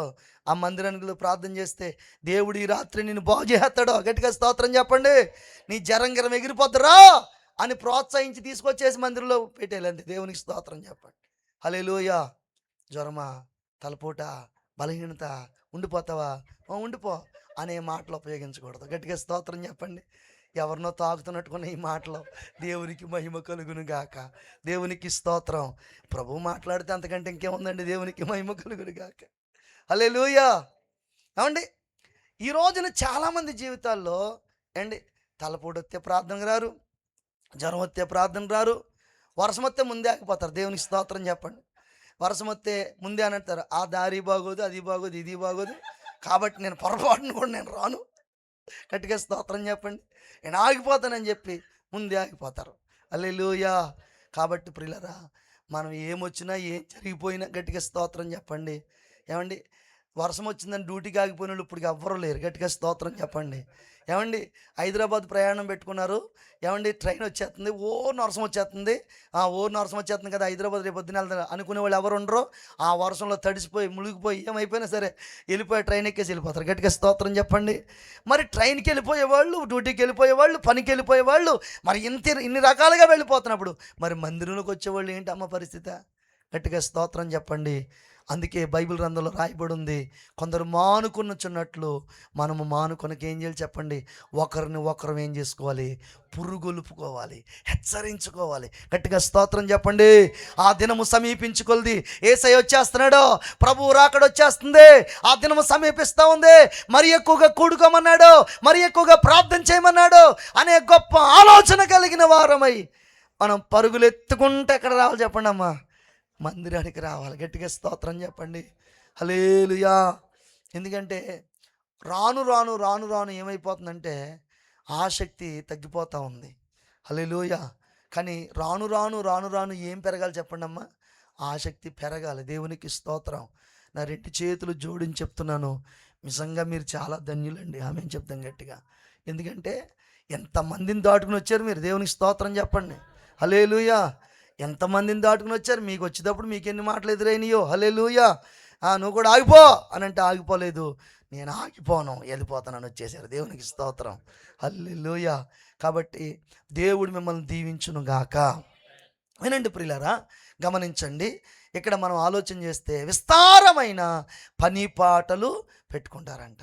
ఏమండి, అప్పుడప్పుడు యేసుప్రభువారు ఒకరింటికి వెళ్తూ ఉండేవారు. ఎవరింటికండి? మార్తా మరియల ఇంటికి వెళ్ళినప్పటికీ ఏమండి, మరి యేసుప్రభు వారికి ఏం చేసేసేవారో మార్తమ్మ గారు తెలదు కానండి. అక్కడ చికెన్ బిర్యానీయా, మటన్ బిర్యానీ, లేకపోతే ఇంకోట ఏమీ రాయలేదు. కానీ ఆవిడ వంటింట్లో మాత్రం ఏమండి ఆ సామాన్లు సౌండ్ మాత్రం గట్టిగా వచ్చేసింది అంటండి. గట్టిగా స్తోత్రం చెప్పండి. హల్లెలూయా. కొంతమంది పాస్టర్ గారు ఇంటికి వచ్చేటప్పటికి చాలు, మరి పాస్టర్ గారు అనుకోవాలనుకుంటారో మరి ఏమనుకుంటారో, విస్తారమైన పనులు పెట్టేసుకుంటారు. ఎక్కడండి? ఇంట్లో. దేవునికి స్తోత్రం చెప్పండి.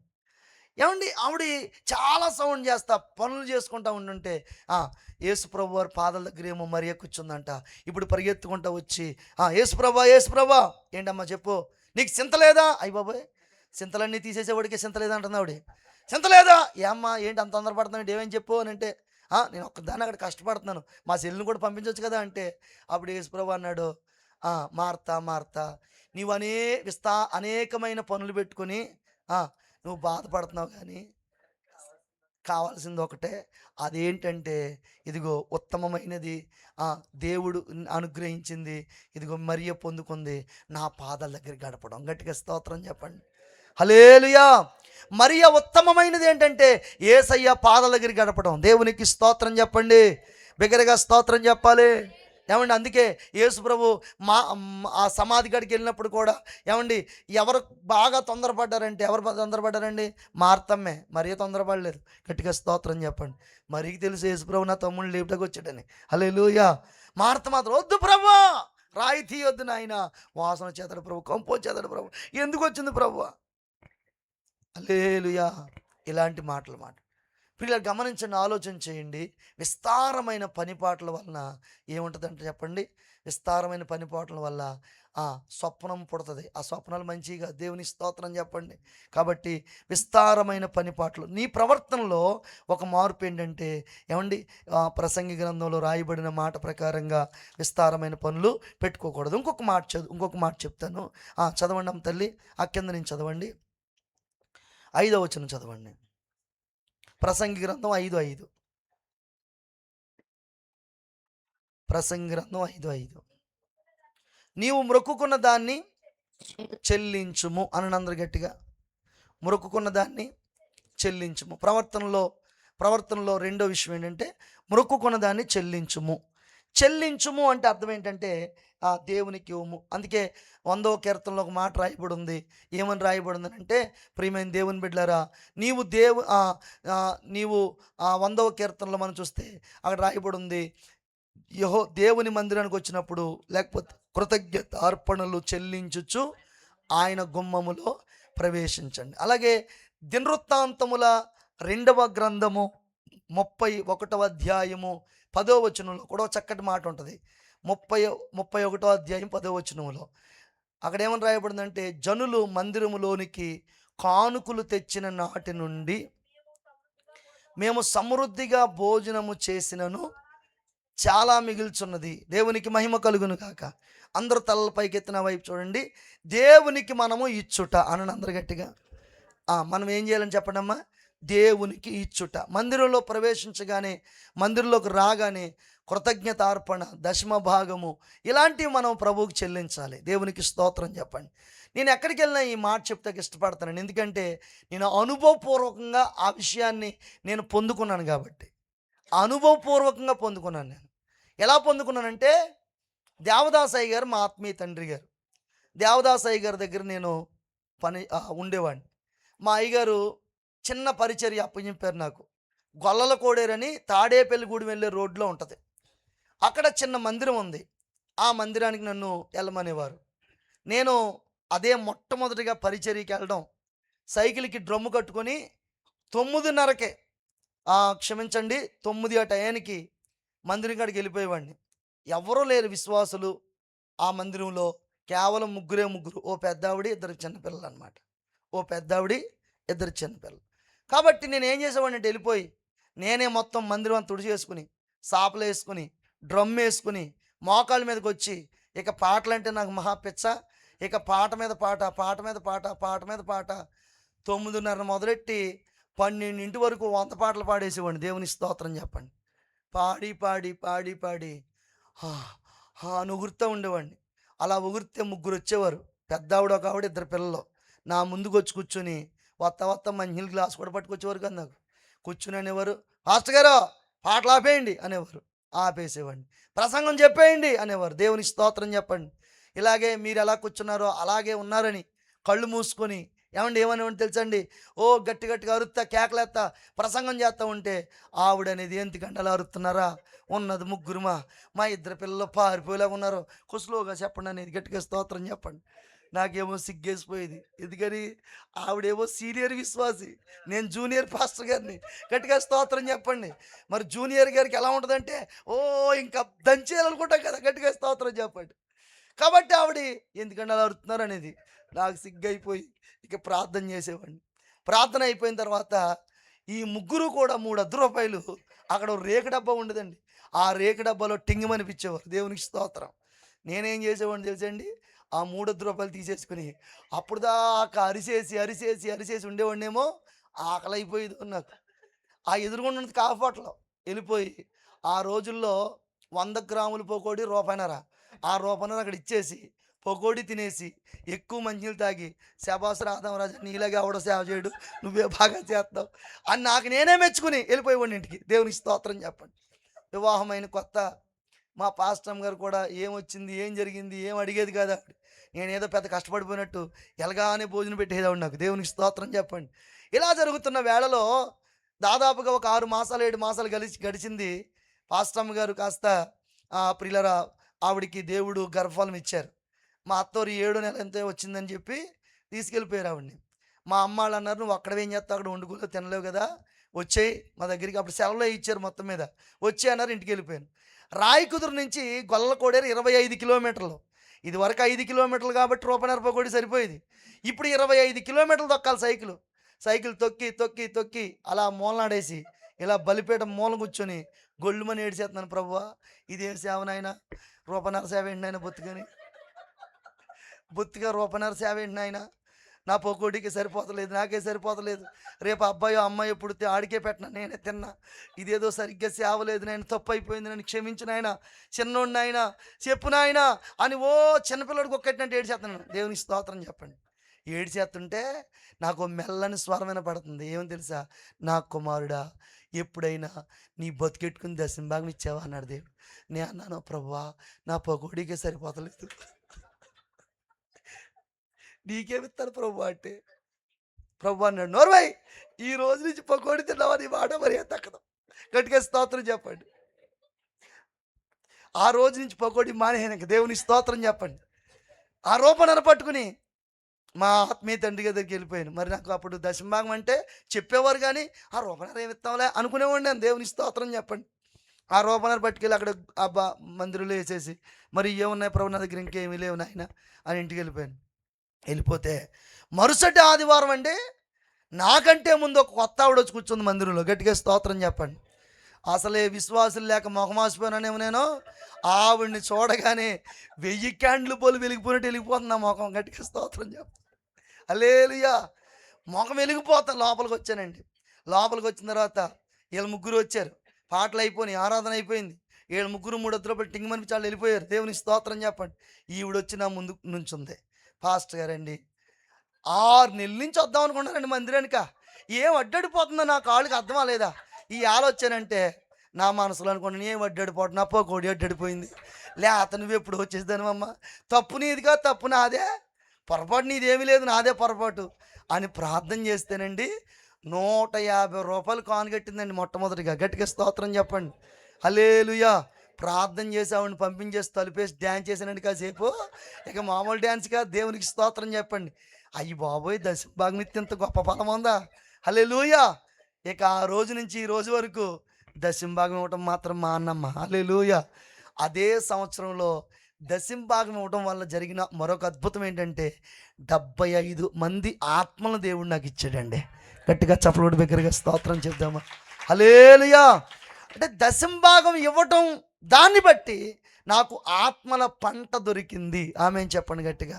అంటే దశంభాగానికి ఆత్మల పంటకి లింక్ ఉందా? ఉంది. ఎందుకంటే నా ప్రవర్తనలో అది ఒక భాగం కదా. దేవునికి స్తోత్రం చెప్పండి. మరి నేను మందిరం తుడిచేవాడిని, బరకాలు వేసేవాడిని, ప్రసంగం చేసేవాడిని, పాటలు పాడేవాడిని, అని చేసేవాడిని. కానీ దశంభాగం ఏం చేసేవాడిని? తినేసేవాడిని. కాబట్టి ఎప్పుడైతే దశంభాగం ఇవ్వడం మొదలెట్టానో దేవుడు ఆత్మలు ఇవ్వడం మొదలెట్టాడు. గట్టిగా స్తోత్రం చెప్దామండి. హల్లెలూయా. ఈరోజు ఇంకా ఎవరైనా దేవునికి ఇచ్చే భాగములో ఒకవేళ దొంగిలించేవారిగా ఉంటే, ఈరోజే నా అనుభవపూర్వకంగా చెప్తున్నాను, ఇది నేను చేసి చెప్తున్నాను, నిశ్చయంగా చూడండి, ఫలాన్ని మీరు చూస్తారు. గట్టిగా స్తోత్రం చెప్పండి. చేసి చూడండి, గొప్ప ఫలాన్ని మీరు చూస్తారు. దేవునికి మహిమ కలుగును గాక. హల్లెలూయా. కాబట్టి ప్రియులారా, ప్రవర్తనలో మరొక అద్భుతమైన విషయం ఏంటంటే అది తర్వాత 7వ వచనం చదువుతారండి. అదే ప్రసంగి గ్రంథము దయచేసి అమ్మ స్వప్నములను మాటలను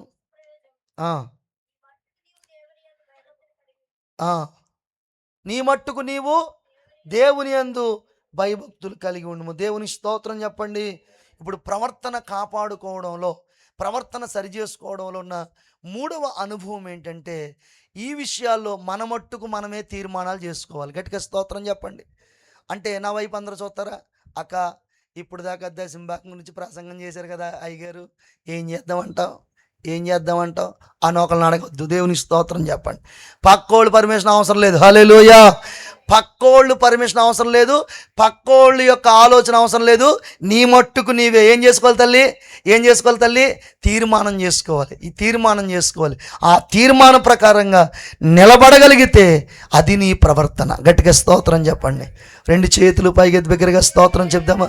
కాబట్టి ఒకటేంటంటే ప్రార్థన ఆలకించాలంటే చెప్పండి అమ్మా, మన నోటి మాటలు యథార్థంగా ఉండాలి. 2 ప్రార్థన ఆలకించాలంటే యథార్థమైన ప్రవర్తన మనము కలిగిన వారమే. 3వ మాట చెప్తాను చూడండి దయచేసి. 2వ కొరింథీ పత్రిక 8:8. 2వ కొరింథీ పత్రిక 8:8.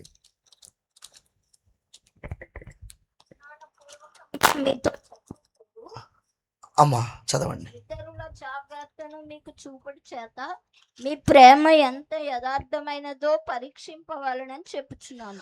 ఆజ్ఞాపూర్వకంగా మీతో చెప్పట్లేదు, ఇతరుల జాగ్రత్తను మీకు చూపుడు చేత మీ ప్రేమ ఎంత యథార్థమైనదో పరీక్షింపవలనని చెప్పుచున్నాను. దేవునికి స్తోత్రం చెప్పండి. హల్లెలూయా. అంటే 3వదిగా మనము ప్రేమలో యథార్థంగా ఉండాలి. దేవునికి స్తోత్రం చెప్పండి. 1 ప్రియులరా, మన నోటి మాటలు యథార్థంగా ఉంటే ప్రభు ప్రార్థన ఆలకిస్తాడు. 2 ప్రవర్తనలు యథార్థంగా ఉంటే ప్రభు ప్రార్థనకు సమాధానం ఇస్తాడు. 3 ప్రేమ విషయంలో యథార్థంగా ఉండాలి. హల్లెలూయా. మీ ప్రేమ ఎంత యథార్థమైనదో పరీక్షింపవలనని ఈ మాట పౌలు గారు ప్రేమ గురించి ఎంత అద్భుతంగా మాట్లాడతారు. కొరింథీ మొదటి పత్రిక 13:13లో మనం చూస్తే ఆ ప్రేమ, నిరీక్షణ, ఈ విశ్వాసము 3 నిలుచును, వీటిలో శ్రేష్టమైనది ప్రేమయే అన్నాడు. 14:1లో ఏం రాయబడి ఉంది? ప్రేమ కలిగి ఉండడానికి మీరు ప్రయాసపడాలి. దేవునికి స్తోత్రం చెప్పండి. హల్లెలూయా. ప్రేమ కలిగి ఉండడానికి ప్రయాసపడాలి. ఎందుకంటే మనము కడగబడింది, శుద్ధీకరించబడింది, పరిశుద్ధపరచబడింది కలువరి సిలువలో మన కొరకు చిందించబడిన ప్రేమ కలిగిన రక్తములో కడగబడ్డాం. గట్టిగా స్తోత్రం చెప్పండి. హల్లెలూయా. యేసయ్యా నా కొరకు, ఇదిగో నా కొరకు నువ్వేం చేసావే అంటే యేసయ్య చెప్తారు, నా ప్రాణము కంటే ఎక్కువగా నిన్ను ప్రేమించాను, నిన్ను ప్రేమించే విషయంలో నా ప్రాణాన్ని పణంగా పెట్టాను. దేవునికి మహిమ కలుగును గాక. హల్లెలూయా. అంటే ఆయన ప్రేమ చూడండి, ఆ సిలువలో వేలాడుతున్నప్పుడు మీకు బాగా తెలిసిన వచనమే, చాలామంది యేసు ప్రభు వారిని నానా రకాలుగా మాట్లాడుతూ ఆయన దూషిస్తున్న సమయంలో యేసు ప్రభు వారు ఏమని ప్రార్థన చేశారనంటే, తండ్రి వీరేమి చేయుచున్నారో వీరెరుగరు గనక వీరిని క్షమించుడని ప్రార్థన చేశారు. ఈరోజు నేను చెప్తాను, ఈ భూప్రపంచం అంతా కూడా ఈ రోజున ఎలాగును మార్చబడింది అని అంటే యేసయ్య ప్రేమకే మార్చబడింది. గట్టిగా స్తోత్రం చెప్పండి. యేసయ్య ప్రేమకు లోకమంతా దాహోసం అయిపోతూ ఉంది. ఏమండి, ఒక కులం కాదు, మతం కాదు, ఏమండి ఒక వర్గం కాదు, ఒక జాతి కాదు, ఒక దేశం కాదు, ఒక రాష్ట్రం కాదు, ఒక ప్రదేశం కాదు, ఒక ఊరి వారి కాదు, మారు మూల కాదు, ఏమండి భయంకరమైన అరణ్యములో అడవిలో ఉన్నవారు సహితము యేసయ్య ప్రేమ తెలుసుకుంటే చాలు మలచిపోయి ప్రభువు దగ్గరికి వచ్చేస్తా ఉన్నారు. దేవునికి మహిమ కలుగును గాక. హల్లెలూయా. అంటే అర్థం ఏంటంటే ప్రియులారా, ఈ రోజు చెప్తున్న మాట ఏంటంటే మన జీవితాలను యేసయ్య ఏమండి ప్రేమించి కొన్నాడు. ఆమె చెప్పండి గట్టిగా. ఆయన ప్రేమను వెలగా పెట్టి మనలను కొన్నాడు. ఆయన ఈ రోజున మనల్ని ఆయన ప్రేమ బిడ్డలుగా మార్చుకున్నాడు. గట్టిగా స్తోత్రం చెప్పండి. ఒక మాట అడుగుతాను, యేసయ్య మనల్ని ప్రేమించి రక్షించాడు. ఇప్పుడు ఆ యేసయ్య ప్రేమ ఎవరిలో కనబడాలండి? మనలో కనబడాలి, సంఘములో కనబడాలి. హల్లెలూయా. ఎందుకంటే నేను అంటాను ప్రియులారా, మీ వీధిలో మీరే ఒక యేసయ్య బిడ్డ అయితే ఆ యేసయ్య ప్రేమ మీ వీధిలో ఉన్న వాళ్ళకి మీలో కనబడాలి. ఏంటండి? యేసయ్య ప్రేమ. గట్టిగా స్తోత్రం చెప్పండి. హల్లెలూయా. మీరు ప్రార్థనకి వెళ్తారు, వీళ్ళు చాలా యథార్థంగా ఉంటారు, వీళ్ళు చాలా ప్రేమగా ఉంటారు, వీళ్ళ మాటలు చాలా బాగుంటాయి, వీళ్ళ ప్రవర్తన చాలా బాగుంటుంది అని మన గురించి మన వీధిలో వాళ్ళు ఏం చెప్పాలండి? సాక్ష్యం చెప్పాలి. గట్టిగా స్తోత్రం చెప్పండి. బిగ్గరగా స్తోత్రం చెప్దామా? ఎందుకంటే యేసయ్య ప్రేమ ముందు ఎంత కఠినమైన గుండైనా, ఎంత కఠినమైన బండమారిపోయిన పరిస్థితులైనా మారిపోవలసిందే. దేవునికి స్తోత్రం చెప్పండి. హల్లెలూయా. ప్రియులారా, నేను ఈ మాట చెప్పి ముగిస్తాను. ఒక భయంకరమైన, చాలా ఘోరాలు నేరాలు చేసి చాలా భయంకరమైన పరిస్థితుల్లో ఉన్న వ్యక్తి ఒక ఆయన, ప్రియమైన దేవుని బిడ్డలారా, డిపార్ట్మెంట్ వరకు దొరికాడంట. అతను చాలా దొంగతనాలు చేశాడు, చాలా ఘోరాలు చేశాడు. అయితే చాలా కాలం నుంచి డిపార్ట్మెంట్ వరకు వెతుకుతుంటే దొరికాడంట. దొరికితే ఆయన ఏం చేశారంటే కాళ్ళు 2 పైకి కట్టేసి తలకే కిందకి పెట్టి విపరీతంగా కొట్టారంట. ఎంతగా కొట్టారంటే చర్మం పగిలిపోయేలా కొట్టారంట. రక్తమంతలా అలా కారిపోతూ ఉందట. ఎంత కొట్టినా ఎక్కడ దాచావు ఆ వస్తువులు, ఎక్కడ పెట్టావు ఈ వస్తువులు, లేకపోతే అదేంటి ఇదేంటి అడుగుతుంటే నోట్లోంచి ఏమి రావట్లేదండి? సమాధానం రావట్లేదు. కొట్టి కొట్టి కొట్టి కొట్టి ఇక తాళ్ళలా తీసేటప్పటికి మాంసపు ముద్దలా పడ్డాడండి. రక్తంలో పడితే తీసుకెళ్ళి హాస్పిటల్లో పడేశారు. పడేస్తే మరొక ఆఫీసర్ గారిని ఆయన్ని కాస్త పరామర్శించడానికి అపాయింట్ చేశారు. అపాయింట్ చేస్తే ఆయన పని ఏంటంటే పొద్దున్నే టిఫిన్ పట్టుకెళ్ళాలి, మధ్యాహ్నం భోజనం పట్టుకెళ్ళాలి, సాయంత్రం భోజనం పట్టుకెళ్ళాలి. చూస్తూ రావాలి, ఆయన్ని పరామర్శించి రావాలి. ఎందుకంటే మొత్తం కట్లు వేసారు. ఏమండి, నోటికాడ కట్లు ఉన్నాయి, కళ్ళుకాడ కట్లు లేవు, అలా పడుకోబెట్టారు. అలాగా చూస్తూ ఉన్నారు. ఈయన పొద్దున్నే వెళ్ళేవాడు, టిఫిన్ అట్టుకుని చక్కగా ఇడ్లీ ఇరిసి ఇలా నోట్లో పెడతా ఉండేవాడు, ఇలా నోట్లో తినిపిస్తూ ఉండేవాడు.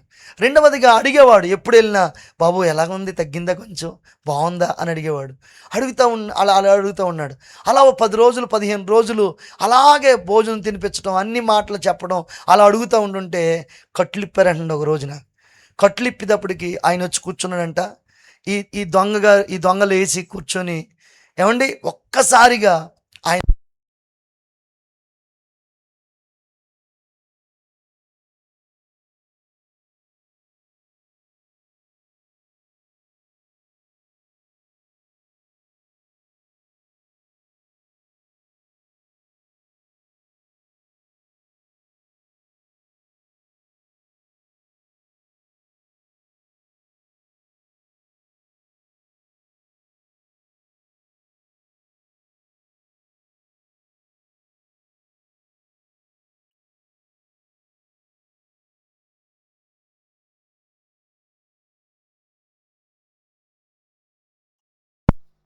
రక్తము రక్తము యేసు రక్తము.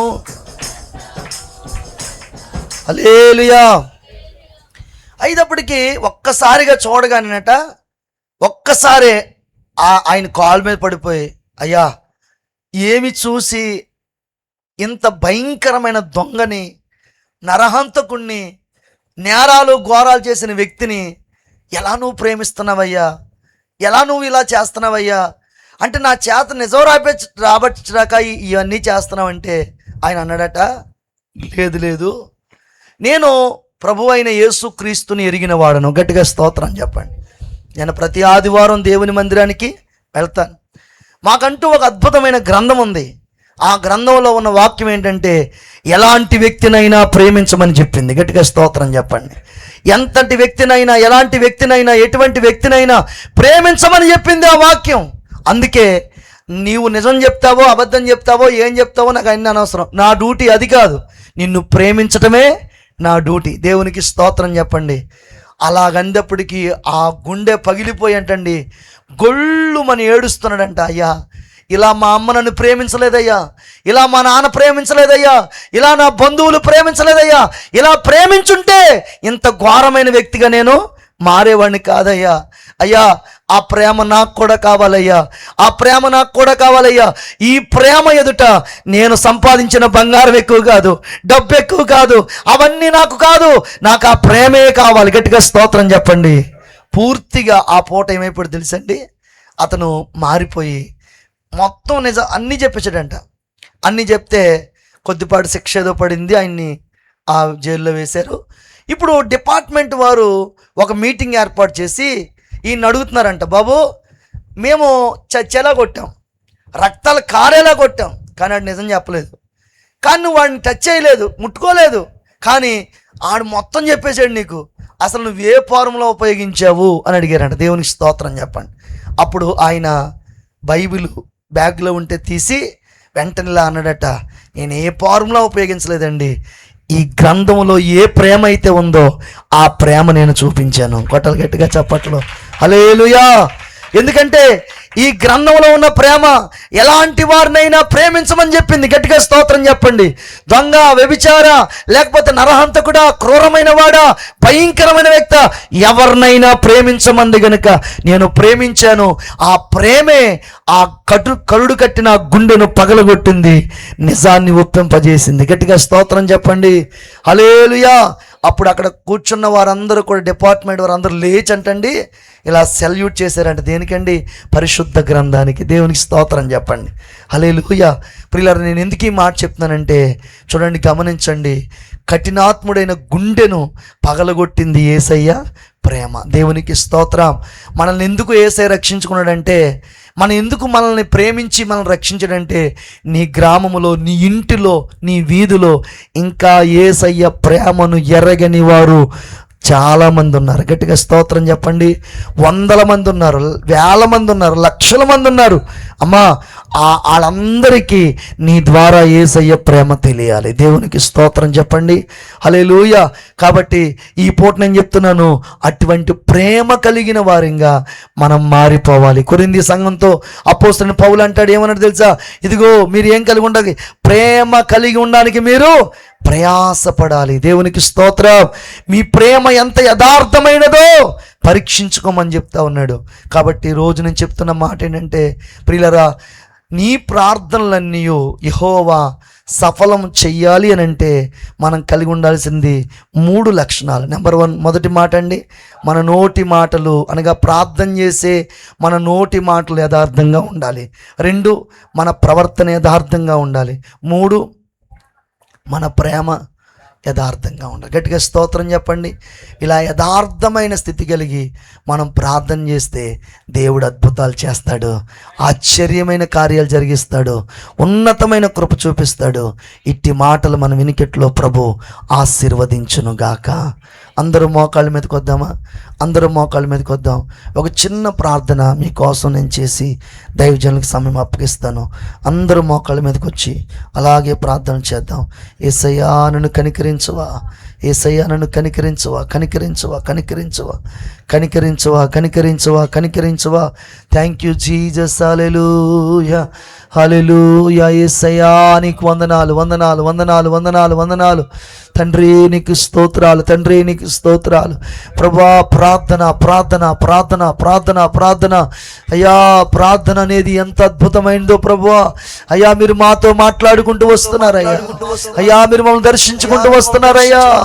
స్తోత్రమయ్యా, స్తోత్రమయ్యా, స్తోత్రమయ్యా. హల్లెలూయా, హల్లెలూయా, హల్లెలూయా. థ్యాంక్ యూ జీసస్, హల్లెలూయా. నోరు తెరవాలందరూ. ఈ పూట దేవుడు మీతో మాట్లాడుతున్నాడు తల్లి. ఈ పూట దేవుడు మీతో మాట్లాడుతున్నాడు. ఎందరికో ఎందరికో ఎందరికో రావాలని ఉంది, కానీ ఈరోజు కొందరు రాలేకపోయారు. కానీ నువ్వు ధన్యురాలు, నువ్వు ధన్యుడు అయ్యా. ఈ రాత్రి దేవుడు మనతో మాట్లాడుతున్నాడు. మన ప్రార్థన విలువేంటో చెప్తున్నాడు. ఆ ప్రార్థన గురించిన ఉన్న ఆలోచనలు ఏంటి చెప్పాడు. మన ప్రార్థన దేవుడు ఆలకించాలంటే, మన ప్రార్థనకు దేవుడు ప్రతిఫలం ఇవ్వాలంటే నీ నోటి మాటలు యథార్థంగా ఉండాలని, నీ ప్రవర్తన యథార్థంగా ఉండాలని, నీ ప్రేమ యథార్థంగా ఉండాలని. మన నోటి మాటల్లో యథార్థం ఎలా ఉండాలో మాట్లాడాలి, మన ప్రవర్తన యథార్థం ఎలా ఉండాలో మాట్లాడాలి, మన ప్రేమలో యథార్థంగా ఎలా ఉండాలో మాట్లాడాడు. ఈ పూట నిశ్చయంగా నాతో ప్రభు మాట్లాడాడండి, నన్ను దర్శిస్తున్నాడండి అన్నవారు నోరు తెరిచి ఒక్క నిమిషం పాటు మనసారా ప్రార్థన చేస్తారు. ఆయన ముఖ వత్సస్సును మీరు చూడగలిగితే, ఆయన ఆలోచన, ఆయన ముఖ వత్సస్సును మీరు చూడగలిగితే, హల్లెలూయా, హల్లెలూయా, హల్లెలూయా.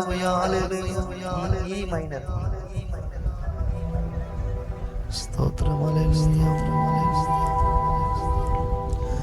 ఏదేమైనా ఎవరేమన్నా నిన్నే నేను స్తుతింతును యేసయ్యా, నిన్నే నేను ఘనపరచెదను యేసయ్యా. నీవు లేని జీవితం జీవితం కాదయా, నీవు లేని బ్రతుకు శూన్యమేనయ్యా. నీవు లేని జీవితం జీవితం కాదయా, నీవు లేని బ్రతుకు శూన్యమేనయ్యా. యేసయ్యా యేసయ్యా యేసయ్యా యేసయ్యా యేసయ్యా యేసయ్యా యేసయ్యా. ఏదేమైనా ఎవరేమైనా రాత్రి దేవుడు మనతో మాట్లాడు, ఆయన వాక్కు ప్రత్యక్షమవుతా ఉంది, ఆయన మాట చేత కృపగలిగిన మాట దయగలిగిన మాట మన జీవితాల్లో బలపరిచే మాట.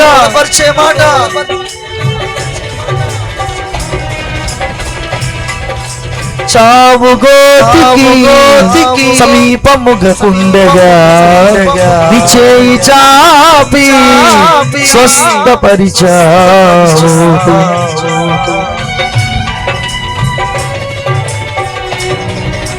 చావు గోతికి సమీపముగా ఉండగా విచేయి చాపి స్వస్థపరిచావు. చావైనా బ్రతుకైనా నీకోసం నే బ్రతికేదేను, చావైనా బ్రతుకైనా నీకోసం నే బ్రతికేదేను. నా జీవితమంతా నిన్నే స్తుతింతు యేసయ్యా, నా జీవితమంతా నిన్నే స్తుతింతు యేసయ్యా. ఏదేమైనా ఎవరేమన్నా ఏదేమైనా ఎవరేమన్నా నిన్నే నేను స్తుతింతును యేసయ్యా, నిన్నే నేను ఘనపరచెదను యేసయ్యా.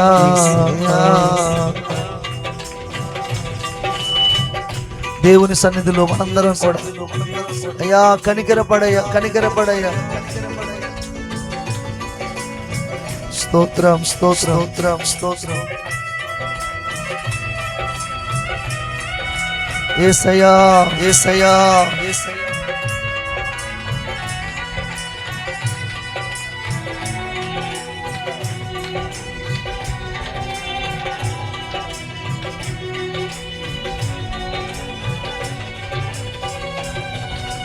నాన్నవారే నన్ను త్రోసివేసిన, నా తోటి వారే నన్ను కాదనినా,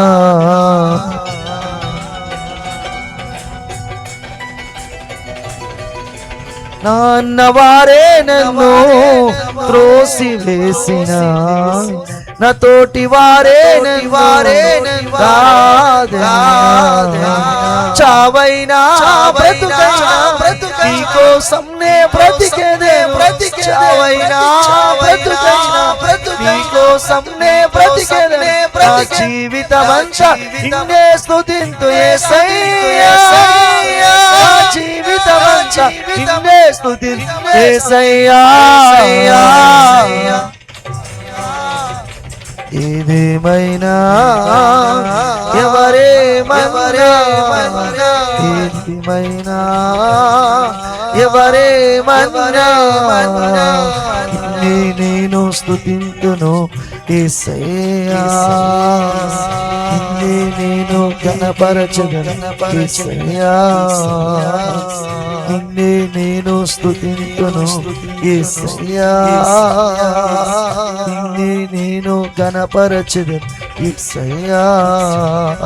నీవు లేని జీవితం జీవితం కాదయా, నీవు లేని బ్రతుకు శూన్యమే, నీవు లేని జీవితం జీవితం కాదయా, నీవు లేని బ్రతుకు శూన్యమేనయ్యా. యేసయ్యా యేసయ్యా యేసయ్యా యేసయ్యా, పిలువు పిలువు పిలువు పిలువు పిలువు పిలువు పిలువు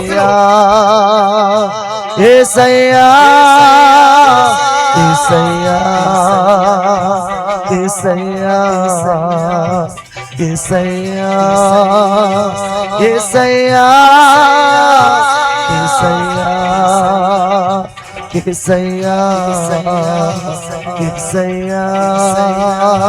యేసయ్యా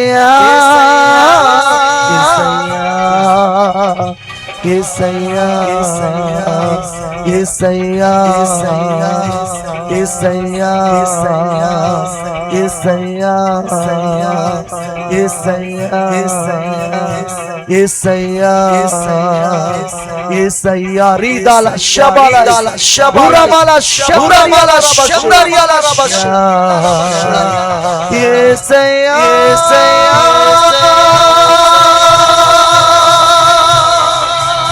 యేసయ్యా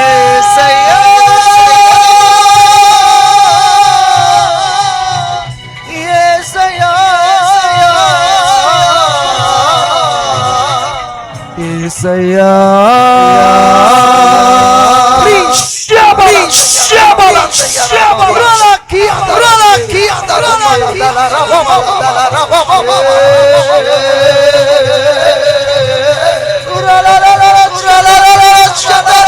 ఒక మహిమ ఆవరిస్తూ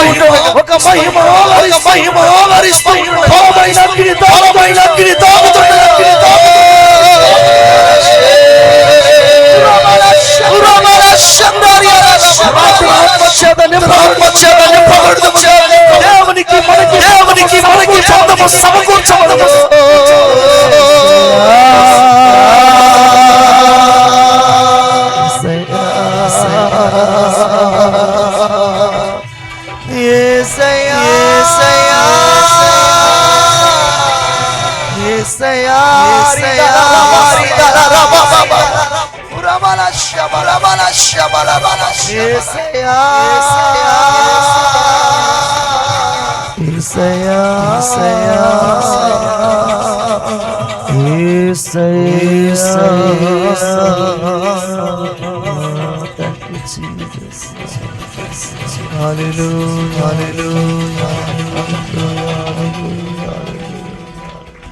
Thank you, Jesus.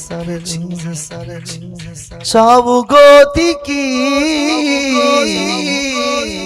సమీపముగా ఉండగా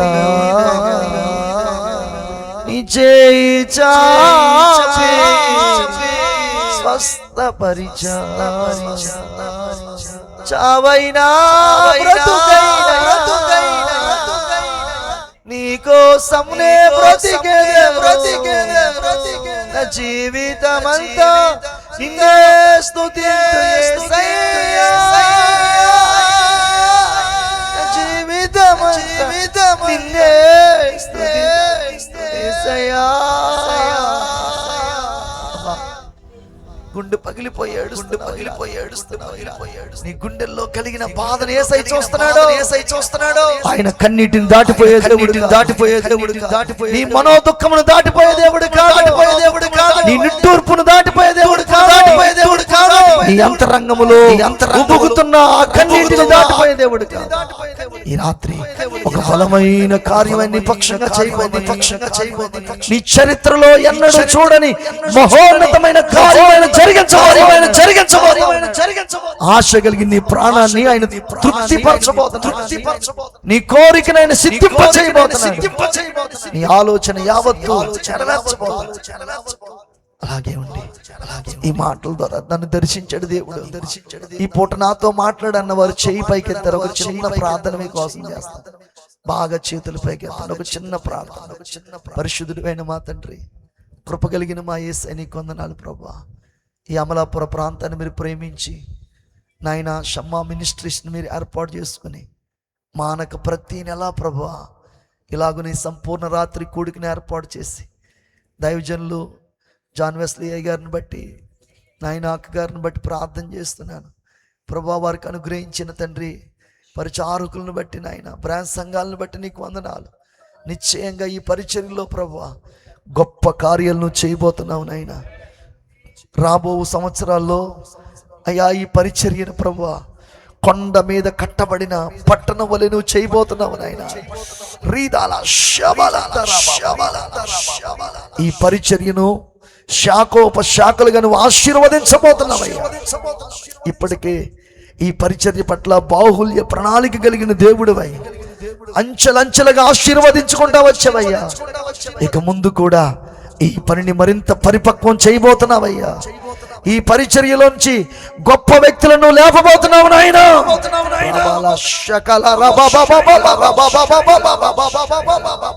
ఈ మినిస్ట్రీ యొక్క ప్రభువా అయ్యా పరిచర్య గర్భవాసములో నుండి నాయన ఓ ఉన్నతమైన వ్యక్తులు పైకి లేపబడబోతున్నారు. అయ్యా ఈ పరిచర్యను మరింతగా నువ్వు ఆశీర్వదిస్తున్నందుకు స్తోత్రం చెల్లిస్తా, దీవిస్తున్నందుకే స్తోత్రం చెల్లిస్తా. ఇంకా జరగబోయే అయ్యా ప్రార్థనలు సమస్తమును కూడా మీ ఆధీనములోనే పెట్టుకొని ఈ పూట వినబడిన ప్రతి మాట నీ బిడ్డల జీవితంలో ఒక ప్రయోజనకరంగా మార్చమని, ఒక దీవెనకరంగా మార్చమని, ఆశీర్వాదకరంగా మార్చమని యేసయ్య నామం పేరట ప్రార్థించి అడిగి పొంది ఉన్నాము తండ్రి. ఆమేన్, ఆమేన్, ఆమేన్. ఈ సమయం ఇచ్చిన అయ్య గారికి